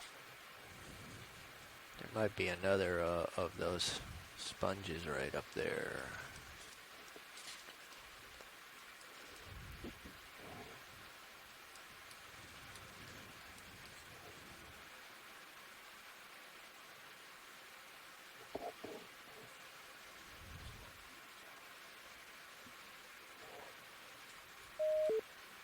Drifting off to starboard? Yeah, I'm just follow me because I think this might be another one of the same things.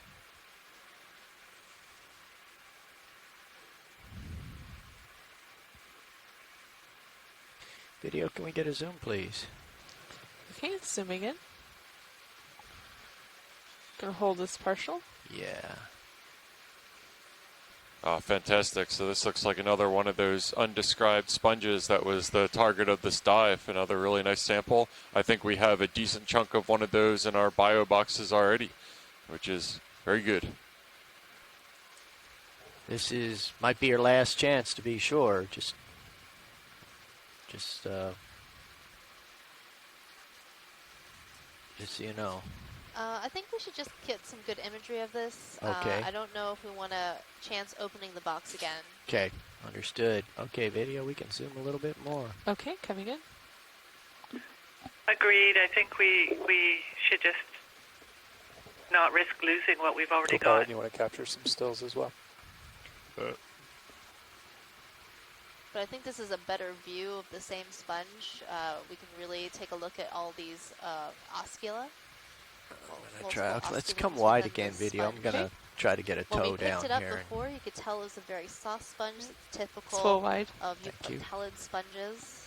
That means that this is likely that Hertwiggia sponge in the subfamily Corbitellinae. The other sponge we saw, and another one of the sponges on our list, is a Phareid sponge, and that would have a different texture. It'd be more crunchy and harder to collect because it's very, very fragile. And the fragility of the sponge, or how squishy it is, depends on the spicule, and those are those glass portions of the sponge that make up the skeleton, and how they come together and weave and make a framework for the sponge body.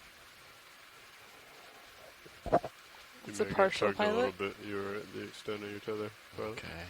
Also seeing a number of feather stars. Those are those very flower, leafy or feather-like looking animals that you're seeing on both the sponges and the corals. They're often associated with sponges and corals. They like to be up off the ground, but there are a few species that do seem to attach to or just hang out on the bottom. So is that crab in sight right now, is that a juvenile version of the one that we saw earlier that was larger? On the coral? No, that was crawling across the the big red porcupine stone crab, yeah. No, this is actually a swamp lobster. Pilot? Yeah. So that's probably about as big as that little crab's going to get. And they're often associated with corals and sponges as well. I have one of those as a tie-in from the food world, and that langostino is apparently another name for them, and they're used frequently as a cheaper alternative to lobster and served in restaurants. Yeah, but these squat lobsters aren't Copy, Bridge, actually lobsters. They're Pilots, we're all stopped. Further Copy that, away genetically Could than probably go ahead what and we get would another consider 15 a meter lobster, move. and 045, more related please. to crabs. Copy that. Bridge, False RV map. advertising. Another move request, please. 15 meters, bearing 045, speed 0.2 knots. Well, you always notice that with common names. They can be Copy, thank you. quite creative or misleading. And they could also come from when we didn't know as much about these animals, and so you name them after something you Can we do know tilt what it down, looks like. pilot? Yes. And they're called squat lobsters because their tail is tucked underneath them, but they can also There we go. unfurl it like a lobster, unlike a crab that has its tail that's permanently tucked and can't unfurl. And if we did scare that crab, it would take off and use its tail to bloop backwards. I hope to get to see some blooping one of these dives. That sounds pretty cool. They're really fast, so you have to keep your eyes peeled. So now we're really zoomed in on this Hertwiggia style sponge. You can see all the small pores within the sponge body, and that makes up the framework of this sponge. And so now if we zoomed in even further, you know, microscopic level kind of zooming, we would be able to see all those small spicules that make up the skeleton. And every sponge has a different set of spicules that identifies it as that species. So sponge taxonomists will take a small sample and then dissolve the tissue, leaving the glass portions of the skeleton, those spicules, and they'll sort through them and try to find all the different kinds in order to make an identification.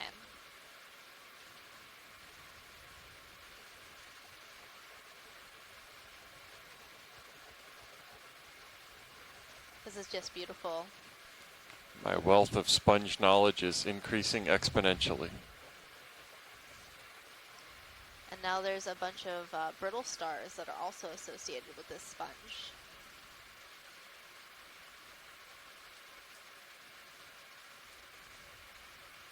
We often see brittle stars associated with sponges and corals as well.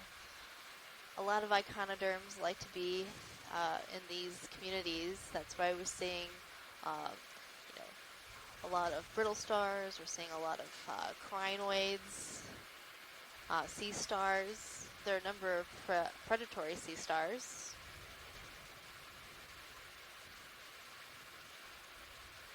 I haven't seen too many sea cucumbers today. Sea urchins. Holothoroidea has not been represented. I'm sure there are some, we just missed them. You know, with such a dense community, it's hard to see all the things without reviewing the video slowly. We're all trying to look and see what's there really fast. Okay, pilot, I think we're good with this sponge. Okay, video. Okay, coming out.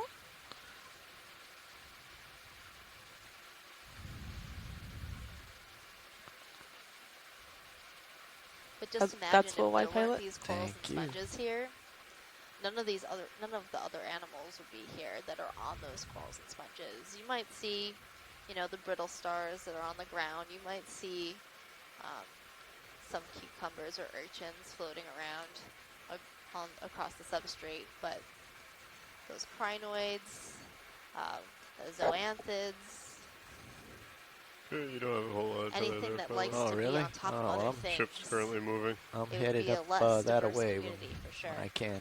Cover that.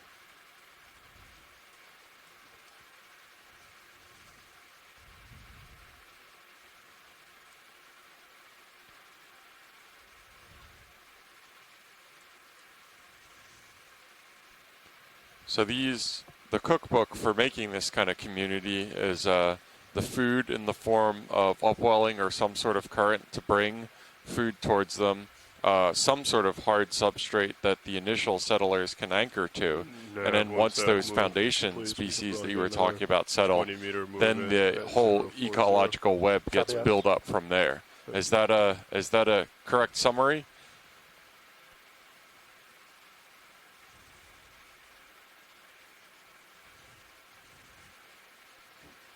Yeah, that's about it.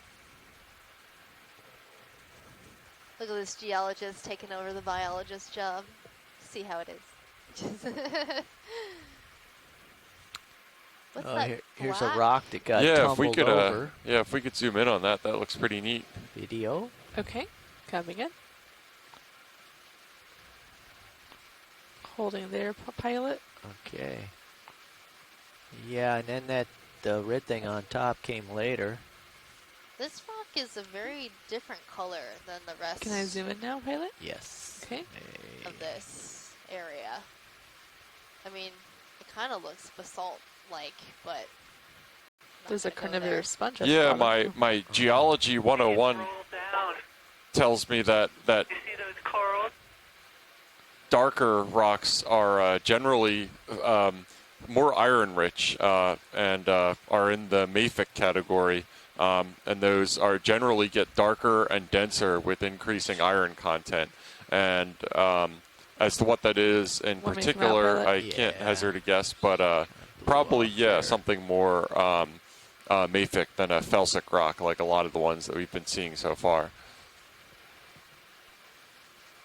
Sorry to have interrupted. You can see the way those corals are growing. That's rolled down from somewhere. And right in front of it was a carnivorous sponge, Chondrocladia genus. It has little inflated, look like balloon-like things on its tips. But it's quite a commonly encountered, but occurs in low densities. But see how those corals are going into the sediment. So I wonder if that's a stone that has been kind of either come down from higher up on the cliff. Maybe if we get up there, we'll see there's more dark rock. Yeah, I was thinking the same thing with the bamboo corals falling over like that. It might have been that Drifting off my port they were so heavy that it ended up making that rock tumble down slope. Got a little more tether if you want to make your way back. Here. And then I also saw an interesting hydrozoan called Corymorpha. It was sort of that video is switching out. Looking animal. It was really blowing in the current. And I like them because they're just really beautiful. I'm looking at the picture in the field guide, and it does indeed look beautiful. It's a very, very July-looking calendar picture right there. We only choose the best images for the guide, and we have our videographers to thank for all the great still images that they've captured from the video.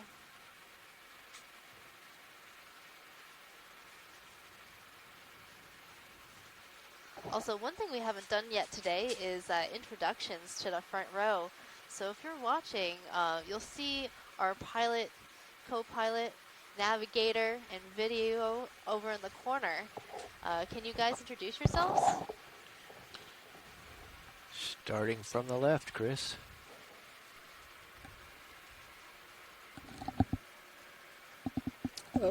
What channel are they on? EXRV. They're on OKEX. That's what you need to talk on. Gotcha. Hi, yes, sitting in the nav seat. This is Chris Wright with GFOE. And to his right, Dave Wright, no relation, also with GFOE. To his right, Lars Murphy on co-pilot, and to my right, Brian Doros on video control. And Art Howard in clipping.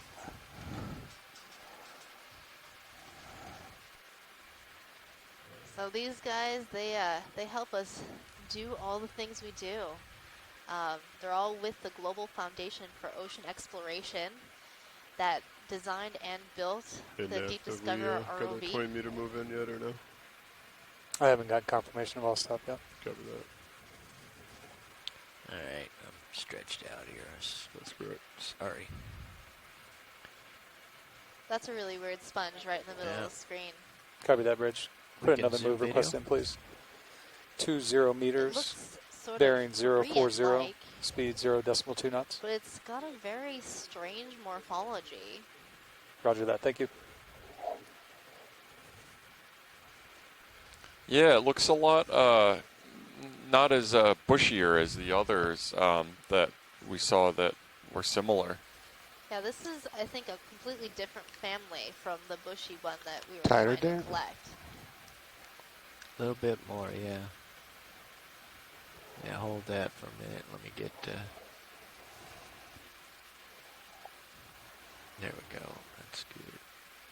So as we zoom in, you'll see that it doesn't have the same structure within the skeleton that we saw in the other one. It looks like a very fine, smooth texture along the outside instead of in the other, that Corbitellini Hertwiggia sponge, you saw a lot of striations within the skeleton. It looked like it was Go more? Can you hold it? 30 there minutes, are bottom larger left. pores within the sponge, thank you, and this is more consistent in color, a little more translucent, looks thinner, and more consistently the same throughout the sponge skeleton. That indicates to me that it's a different family. Tether here. Fascinating. So and is that only one osculum on that sponge, or are there multiple? I mean, sometimes there's multiple osculum, but it looks like there might only be one. Just to the top, right? Top, yeah. Which is very strange. Just where we don't have any more It's a really interesting shaped sponge. Yeah. Well, if we do we that, don't have room to collect something like this, and we already have sponges. The arm doesn't make it but that far good over. video will give us better identifications from sponge experts around the world. Okay. Our sponge experts online are saying that it looks like an Ascanema species.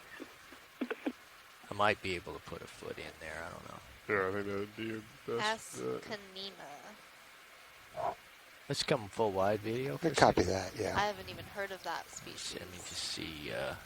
Oh, I can't even make it. Yeah, there yet. it's foliata, I think. It's we're underway right now. It's one of the common species. We have it known from the Canadian shelves. Okay. I like it. I think it's pretty cool looking.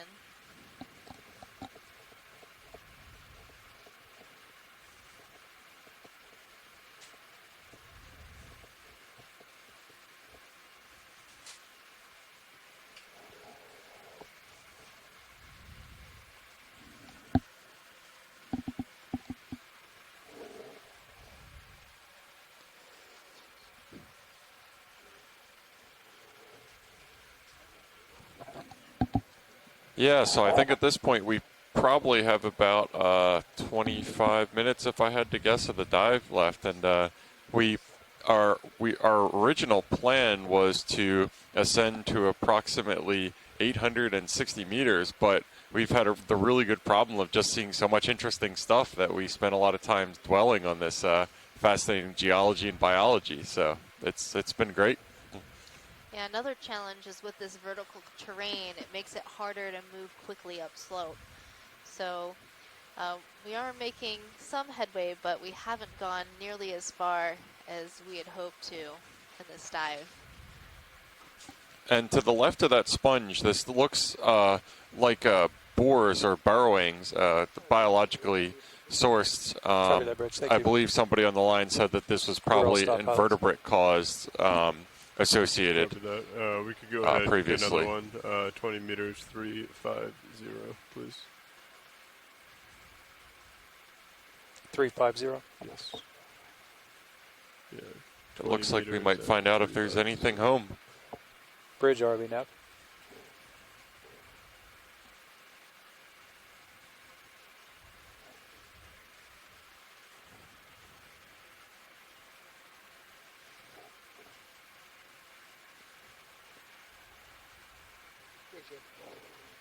Position request change, please. Range 20 meters, bearing 350, speed 0.2 knots. Okay, 20 meters, bearing 350, speed 0.2. Copy that, thank you.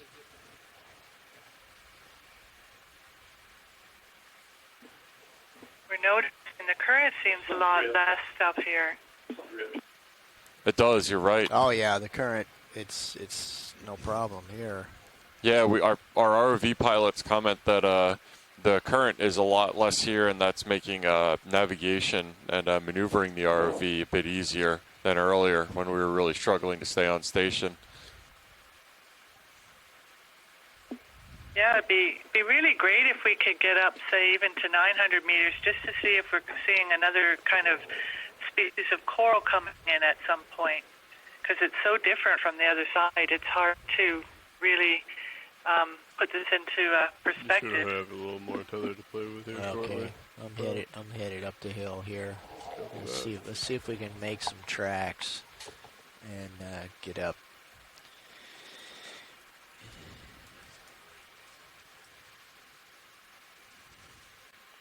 Yeah, I'd toss in some longer moves, but I'm hesitant where we go from relatively mild slope to just vertical pretty fast. Yeah. So I think keeping it at 20 right now would be preferable. And you're getting out to the end of your tether there when you're tugging on me. Sorry. So you really only have a few meters of tether when you're... Yeah, I'm puppying off on you here. Yeah. We just called that move in.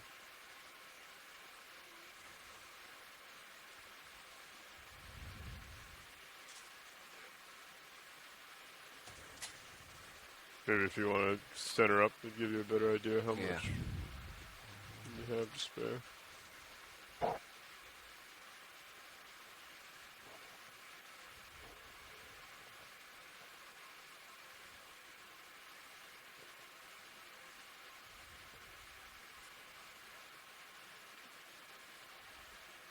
There's another one of those funny round rocks sticking out, like we saw before. It doesn't have anything on it, but it's...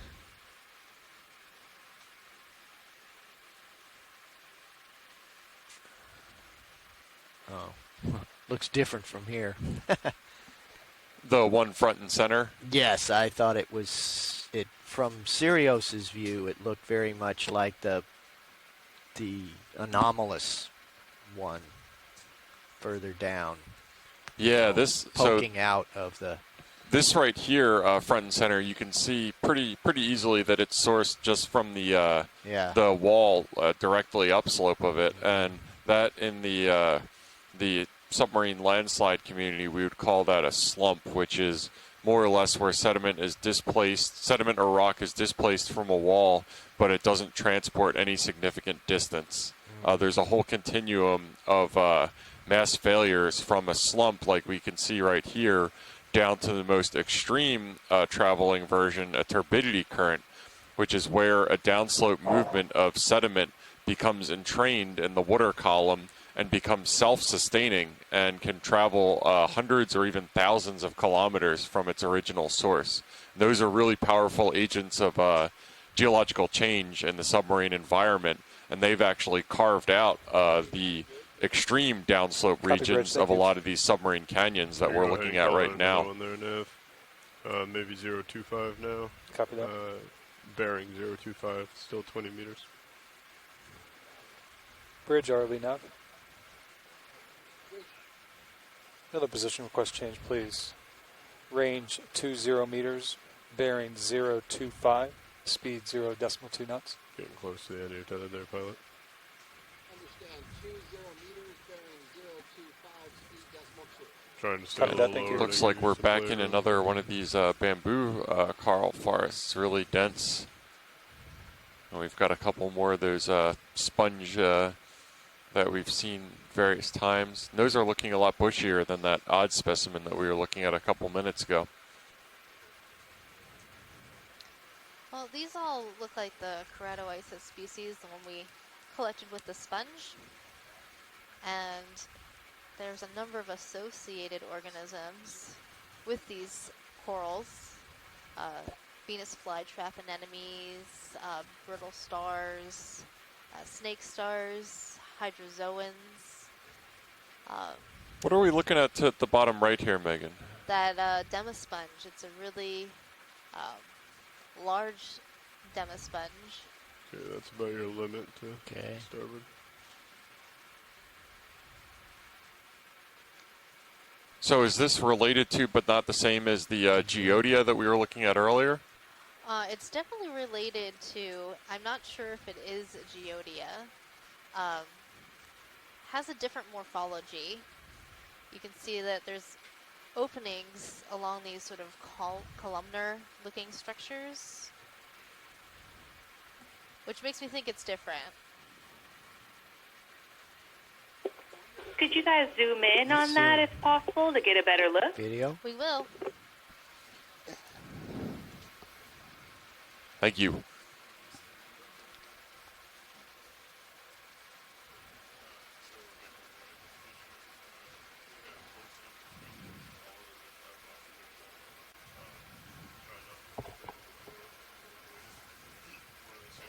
Oh, this one has some sieve plates within that osculum opening. A little tighter, Dave. I can see, I can see what you're talking about. So what is the purpose of those plates right there? That lets water into the sponge. Usually the osculums have just been openings, right? So what's the advantage of having that kind of sieve-like thing? That can keep large items from going inside the sponge and clogging everything up. Okay. Yeah, so the same way as an oil filter or something like that. Mm-hmm. Okay. But other sponges could have Our really online large sponge expert, Paco Cardenas in Sweden, has said that this is a species of Stryphnus. Video's clear anytime you're ready, Dave. Yeah, you can come out slow.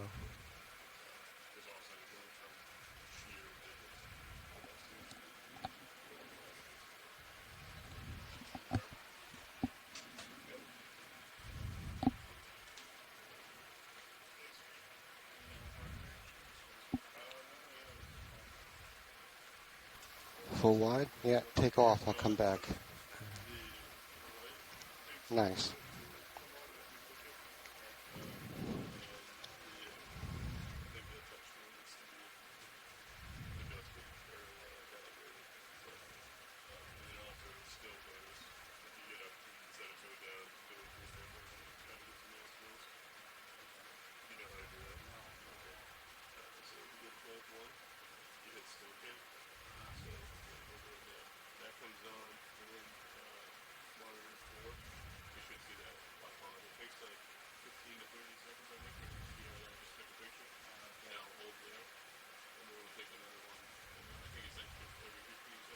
Yeah, so as we move upslope here, I'm not sure whether this is a perspective distortion going on here, but it appears to me that the current might be picking up a little bit.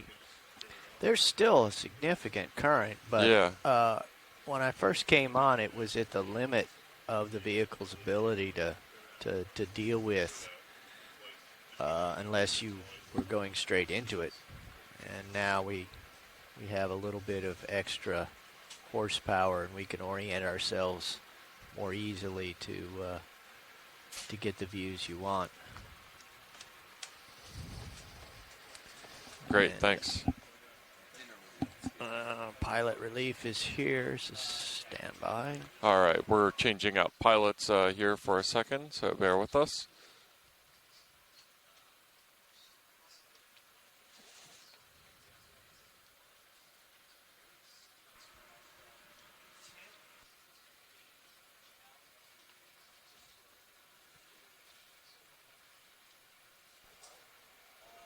Copy that, Bridge. Thank you.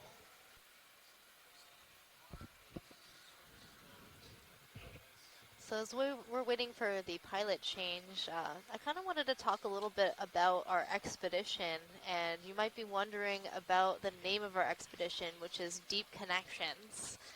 So it has a twofold meaning. The first being that we're forging these connections and we're strengthening our connections between the U.S. and Canada through this transboundary exploration of these submarine canyons, such as this canyon, Gully Canyon. And then we're also looking at deep sea canyons, which are the deep sea's connection to our shallow coastal waters. Yeah, absolutely. Thanks for hitting on that, Megan. And this dive has really been a great poster child for that deep connections in terms of the currents that we've been discussing at various times, bring nutrients to this area, and also the connections in terms of, as one of our guidebooks put it, is that biology does not respect geopolitical boundaries. So the things that we're observing here and then later on the Atlantic side of the margin is really, really important to relate kind of the range of these species that are obviously not going to stop at the border. It's great. And then there's also the connection between the surface waters, the mid-water, and our benthic deep sea water, where a lot of scientists are trying to understand the connection between our mid-water and shallow water organisms and how they're connected to the benthos. And a lot of people on the line, I heard, were interested in this connection. Does anybody want to talk about the research and how they're trying to connect midwater species with the seafloor species? I assume we're moving. Looks like we are. I assume we're moving to 5-ish. Bridge is 0 to 0. This is Steve. So I guess I can jump in a little bit here. In a lot of the work that we've done, we've tried to incorporate the whole water column, even if our main research focus was the bottom. So in looking at the midwater community, we think of those animals as a conduit for energy that moves, since they migrate from surface to midwater and sometimes even all the way to the bottom. They're transferring nutrients and they're transferring energy in the water column. So that's a real important pathway that hasn't been looked at a whole lot. So that, there's a lot of connectivity in the water column. Bearing 0.25 degrees, speed decimal 2. What hasn't been clear before is where the midwater community fit in, especially in relationship to the bottom. Understood, thanks. 21:36. Great, thanks, Steve. Can you scroll high pack when you get a chance? Yeah, I got you. Let's see what's in front of us. I see. So we do think it's going to be okay. This is Steve again. Since there's a little bit of silence, one thing I would say, and having looked at a number of these canyons and looked at a lot of the past video from the Gully, one big difference that I've seen is a lack, compared to other places, of anthropogenic input. In this dive, we haven't seen any trash on the bottom, and in some past dives, I haven't seen that. And that's been a common feature in some of the canyons to the south, where you see plastic bags and a variety of different kinds of trash thrown from ships or transported from the shore. So that's quite a difference here at the Gully, where we see a lack of that kind of impact so far, which is good. Yeah, that's a great note to make as well. And I know that the Okeanos video feeds that I've tuned into in the past, it's usually you don't go too long before you see some sort of evidence of our passage. So it is, now that you pointed out, kind of jarring for its lack.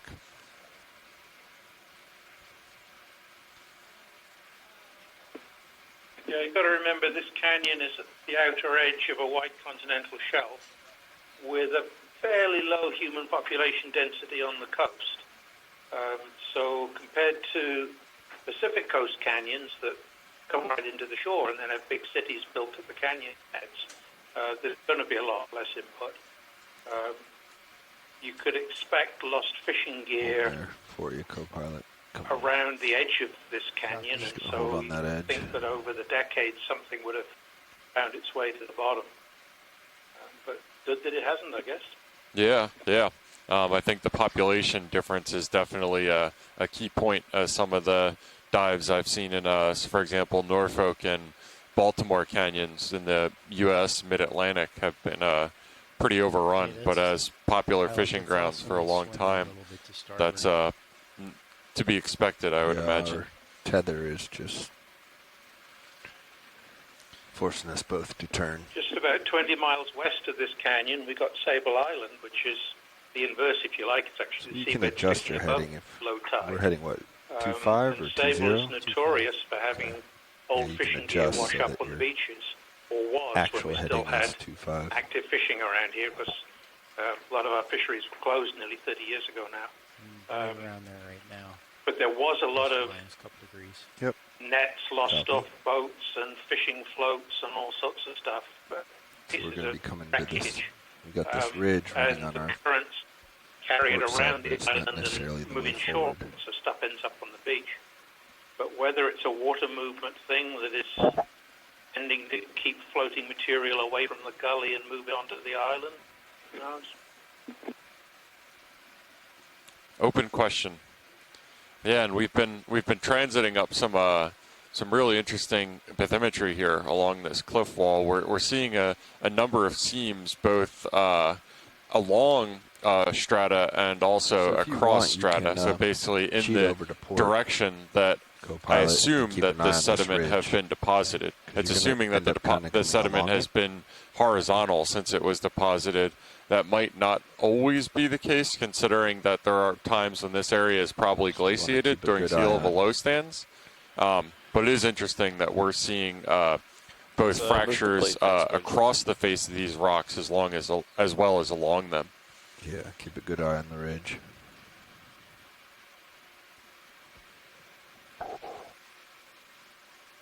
We're still more than 1,000 meters below modern sea level. Is there any chance that glacial era sea levels ever was as low as this? Definitely not, now that you mention it. No, from my understanding, the glacial, interglacial variance in sea level is about 120 meters, give or take.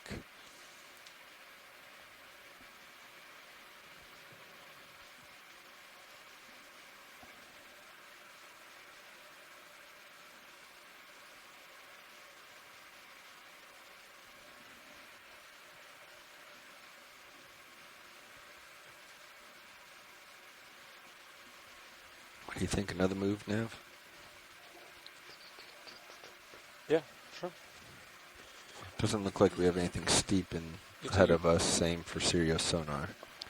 It doesn't look to my untrained eyes that this area seems to be particularly diverse in terms of species. Yeah. It looks like a lot of bamboo coral and a couple of the sponges that we've been seeing. It looks like a little bit less variety. Bridge is RV now. Okay, I'm a little starboard at 10. Yeah, they can move 30 meters, bearing 010 degrees, speed decimal 2. Yeah, we're going to try following this ridge a little bit more. Copy. That's a good copy. Copy. Yeah, I think you're right there. We're not seeing the diversity. I think it's probably related somewhat to the depth and probably the currents. We probably aren't going to get too much shallower, but I think if we got up, towards 700-800 meters, we would start to see some of the shallower living species extending down. Here, having just said that, here's a coral. I knew you were saying that.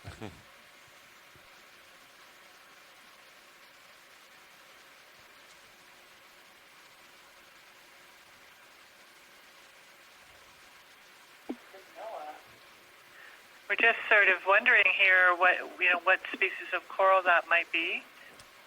Video. We're going to stop here and see if we can't give them a zoom. My first impression was bamboo coral, given the color. Copy that. Since I'm waiting on Sirius anyway. Stand by. But we're going to get a good zoom Your on call. it. Yeah, we're thinking more along the lines of a Mauricia. Yeah, see, you know, we'll see who's right when we zoom in. I have a good feeling that you're probably right. The way it's branching is more sword-like. Yeah, let's go for it. Copy that. It's quite big. Can you estimate how large that might be from the lasers? That'll blow away quickly. 2, 4, 6, 8. It's probably about 1 meter wide. And I do believe it's a bamboo coral. I'm seeing the segmentation in the skeleton. I'm trying to ease off. This should clear That's out incredible quickly, that this is the same general type as the really kind of sparse and leggy, as I think you put it, ones that we were seeing below. Do you have any sort of inclination for why this one is just so much more magnificent than the other ones we were looking at? No offense to the other ones that we saw, of course. You can work it videos as you want. Good copy. Morphology from Dust should be clearing out soon. unbranched varieties that are just a single whip to more sparsely branched. And this one looks like it may be branching at the nodes. See if we can get instead of the internodes away from the dust some.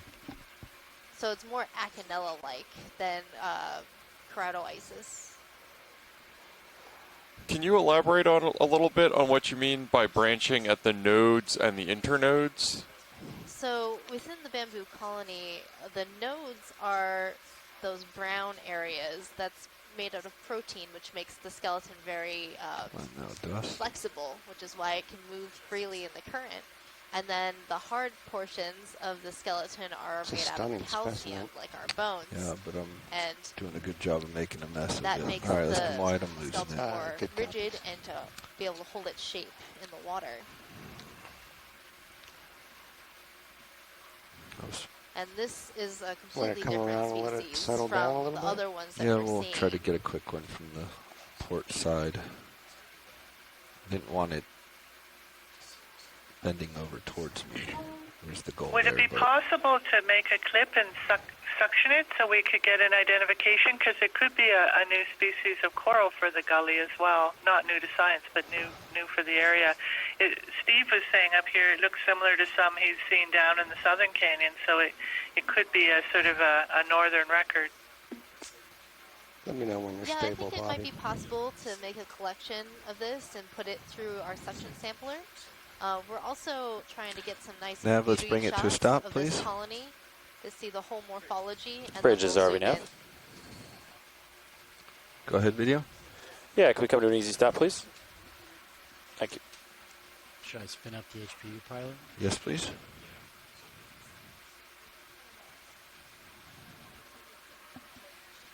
Go ahead, watch scene.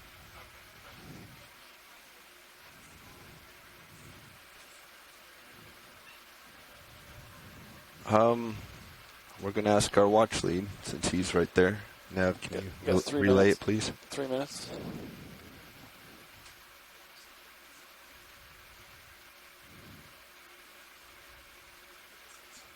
I'm swinging about to FD2 in the marine pilot. Yep, just watch your altitude as we're... Will do. Bobby, if you could do it in 3 minutes, I think we could do it, but we're kind of coming up on 2 minutes. Yeah, I don't think we have time. This guy. Are we ramped up?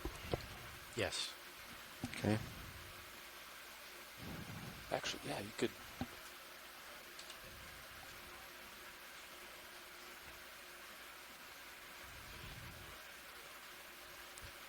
Video, let's come wide.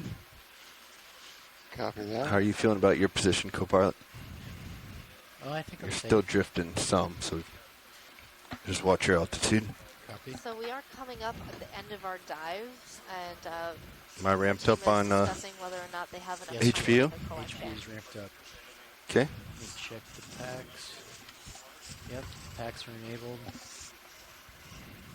Bobby, can we kill the lasers? Yes, we can. Got that. We pilot. copy? There you go. There we go. Lasers off. Bullet. Arm coming up. Arm is live.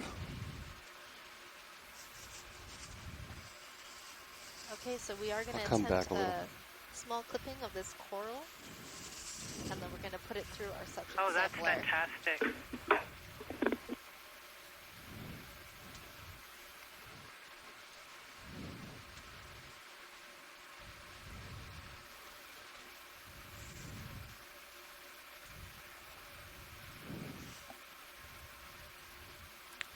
If you're comfortable, can you just tilt? Well, actually, just you can switch it too, but tilt Mini Zeus up for me. Copy.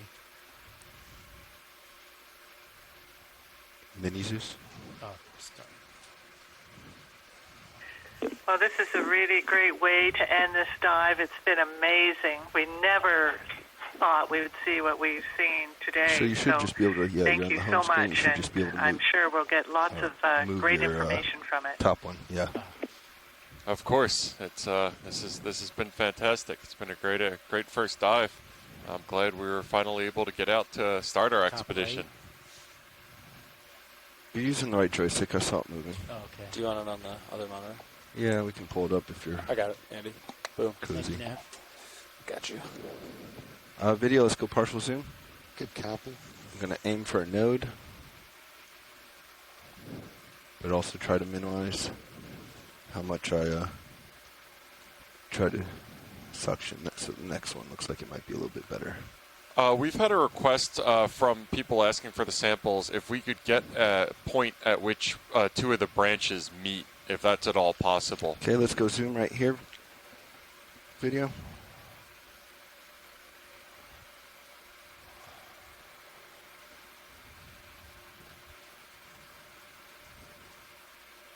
So that looks like it should. Your top left joystick, Andy, should move the Mini Zeus. Okay, you want it tilted up? Yes. Copy. Coming up. Watch lead, is this looking like an appropriate area for you? Are there enough branch points? I can't quite hear you, sorry. Sorry. That's plenty of branching. Okay, we're going to clip here then.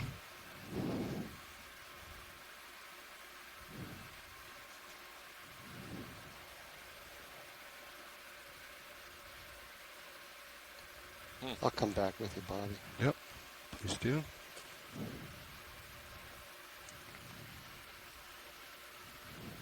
Group block. Okay. How are we doing on time? We got a little bit of time, or? And Megan, I know that the suction sampler is relatively new to the Deep Discover. Down. Is this the second cruise that it's been used on? Watch lead. This is pilot. Go ahead, pilot. Real quick, is there any bio box we can double up on?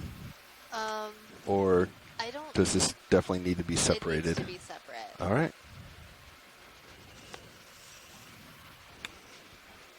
Yeah, keep tilting down, please. Coming down. Where's my... You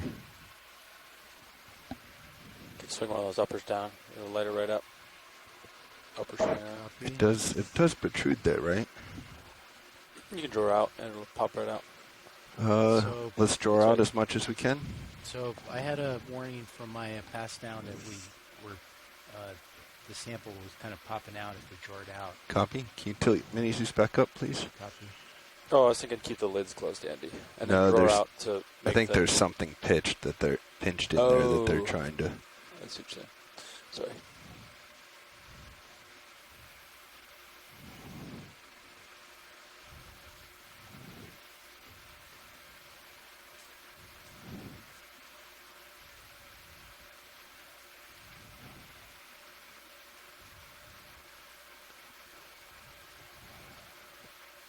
I would do a lot of suction. So right now we're not sucking. Do you want me to? Yeah, let's get into one of the big ones. One should be fine, and turn it up to full. Okay. That's 760 RPM. Let's go all the way. Send it. Yeah, I would agree. That's 1500 RPM. It looks like you're... 2500 RPM. Okay. Yeah, it's pretty robust, so you can be a little strong with it. Okay.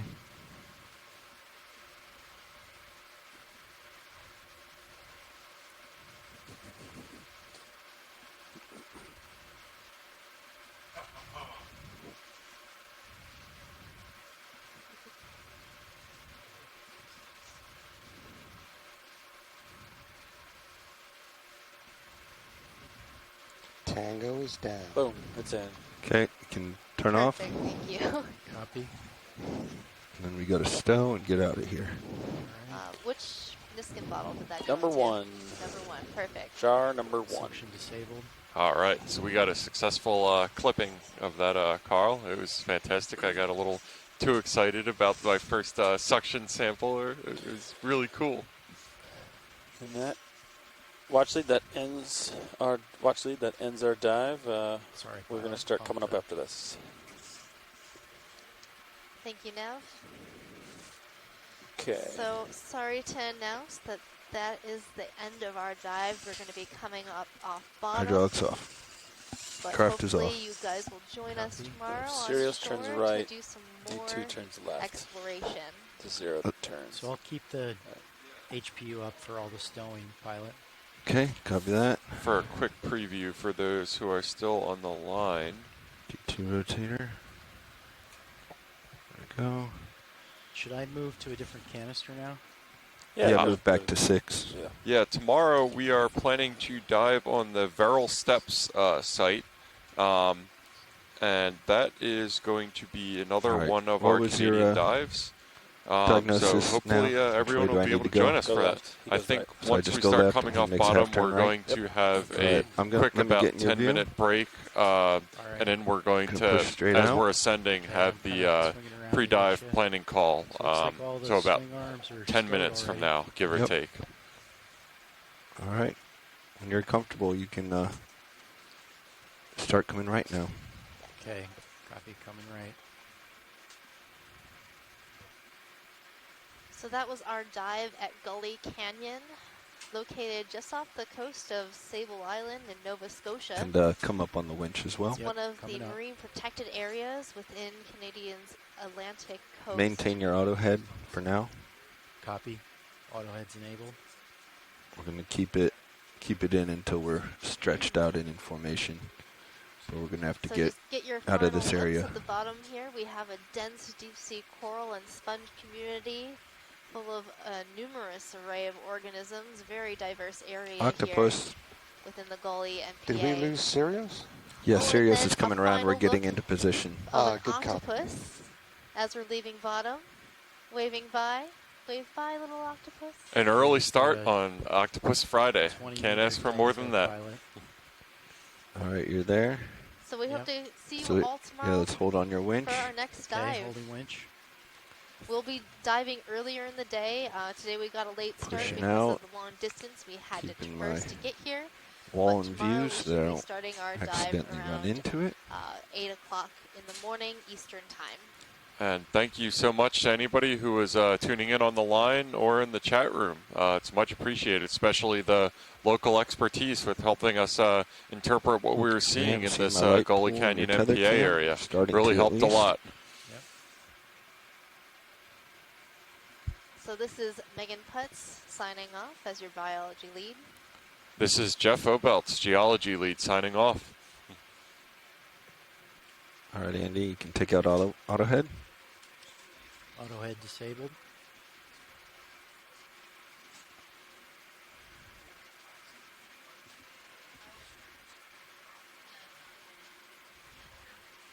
Tail looks good. Let's start coming up. Copy. All in there. Hey, Megan or Jeff, would it be possible to get the EK60 screen back on video feed 3, please?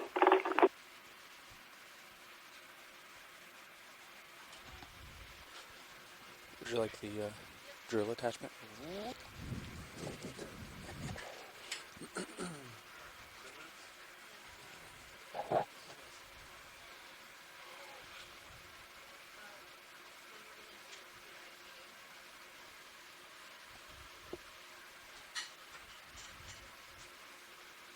Got 100, yeah.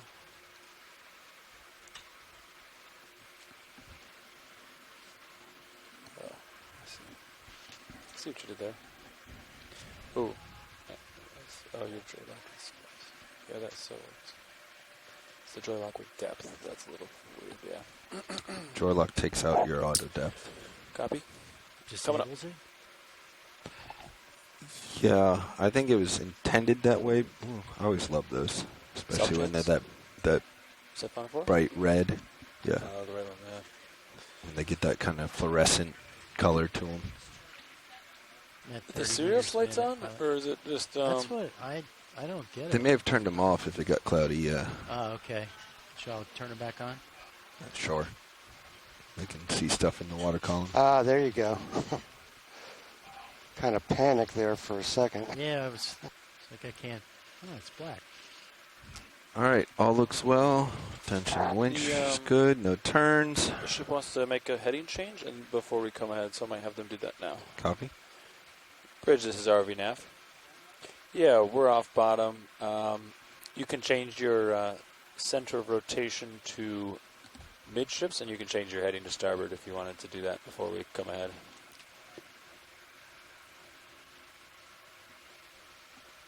Understood. All right. Looks like HPU is enabled still. I'm going to ramp that down.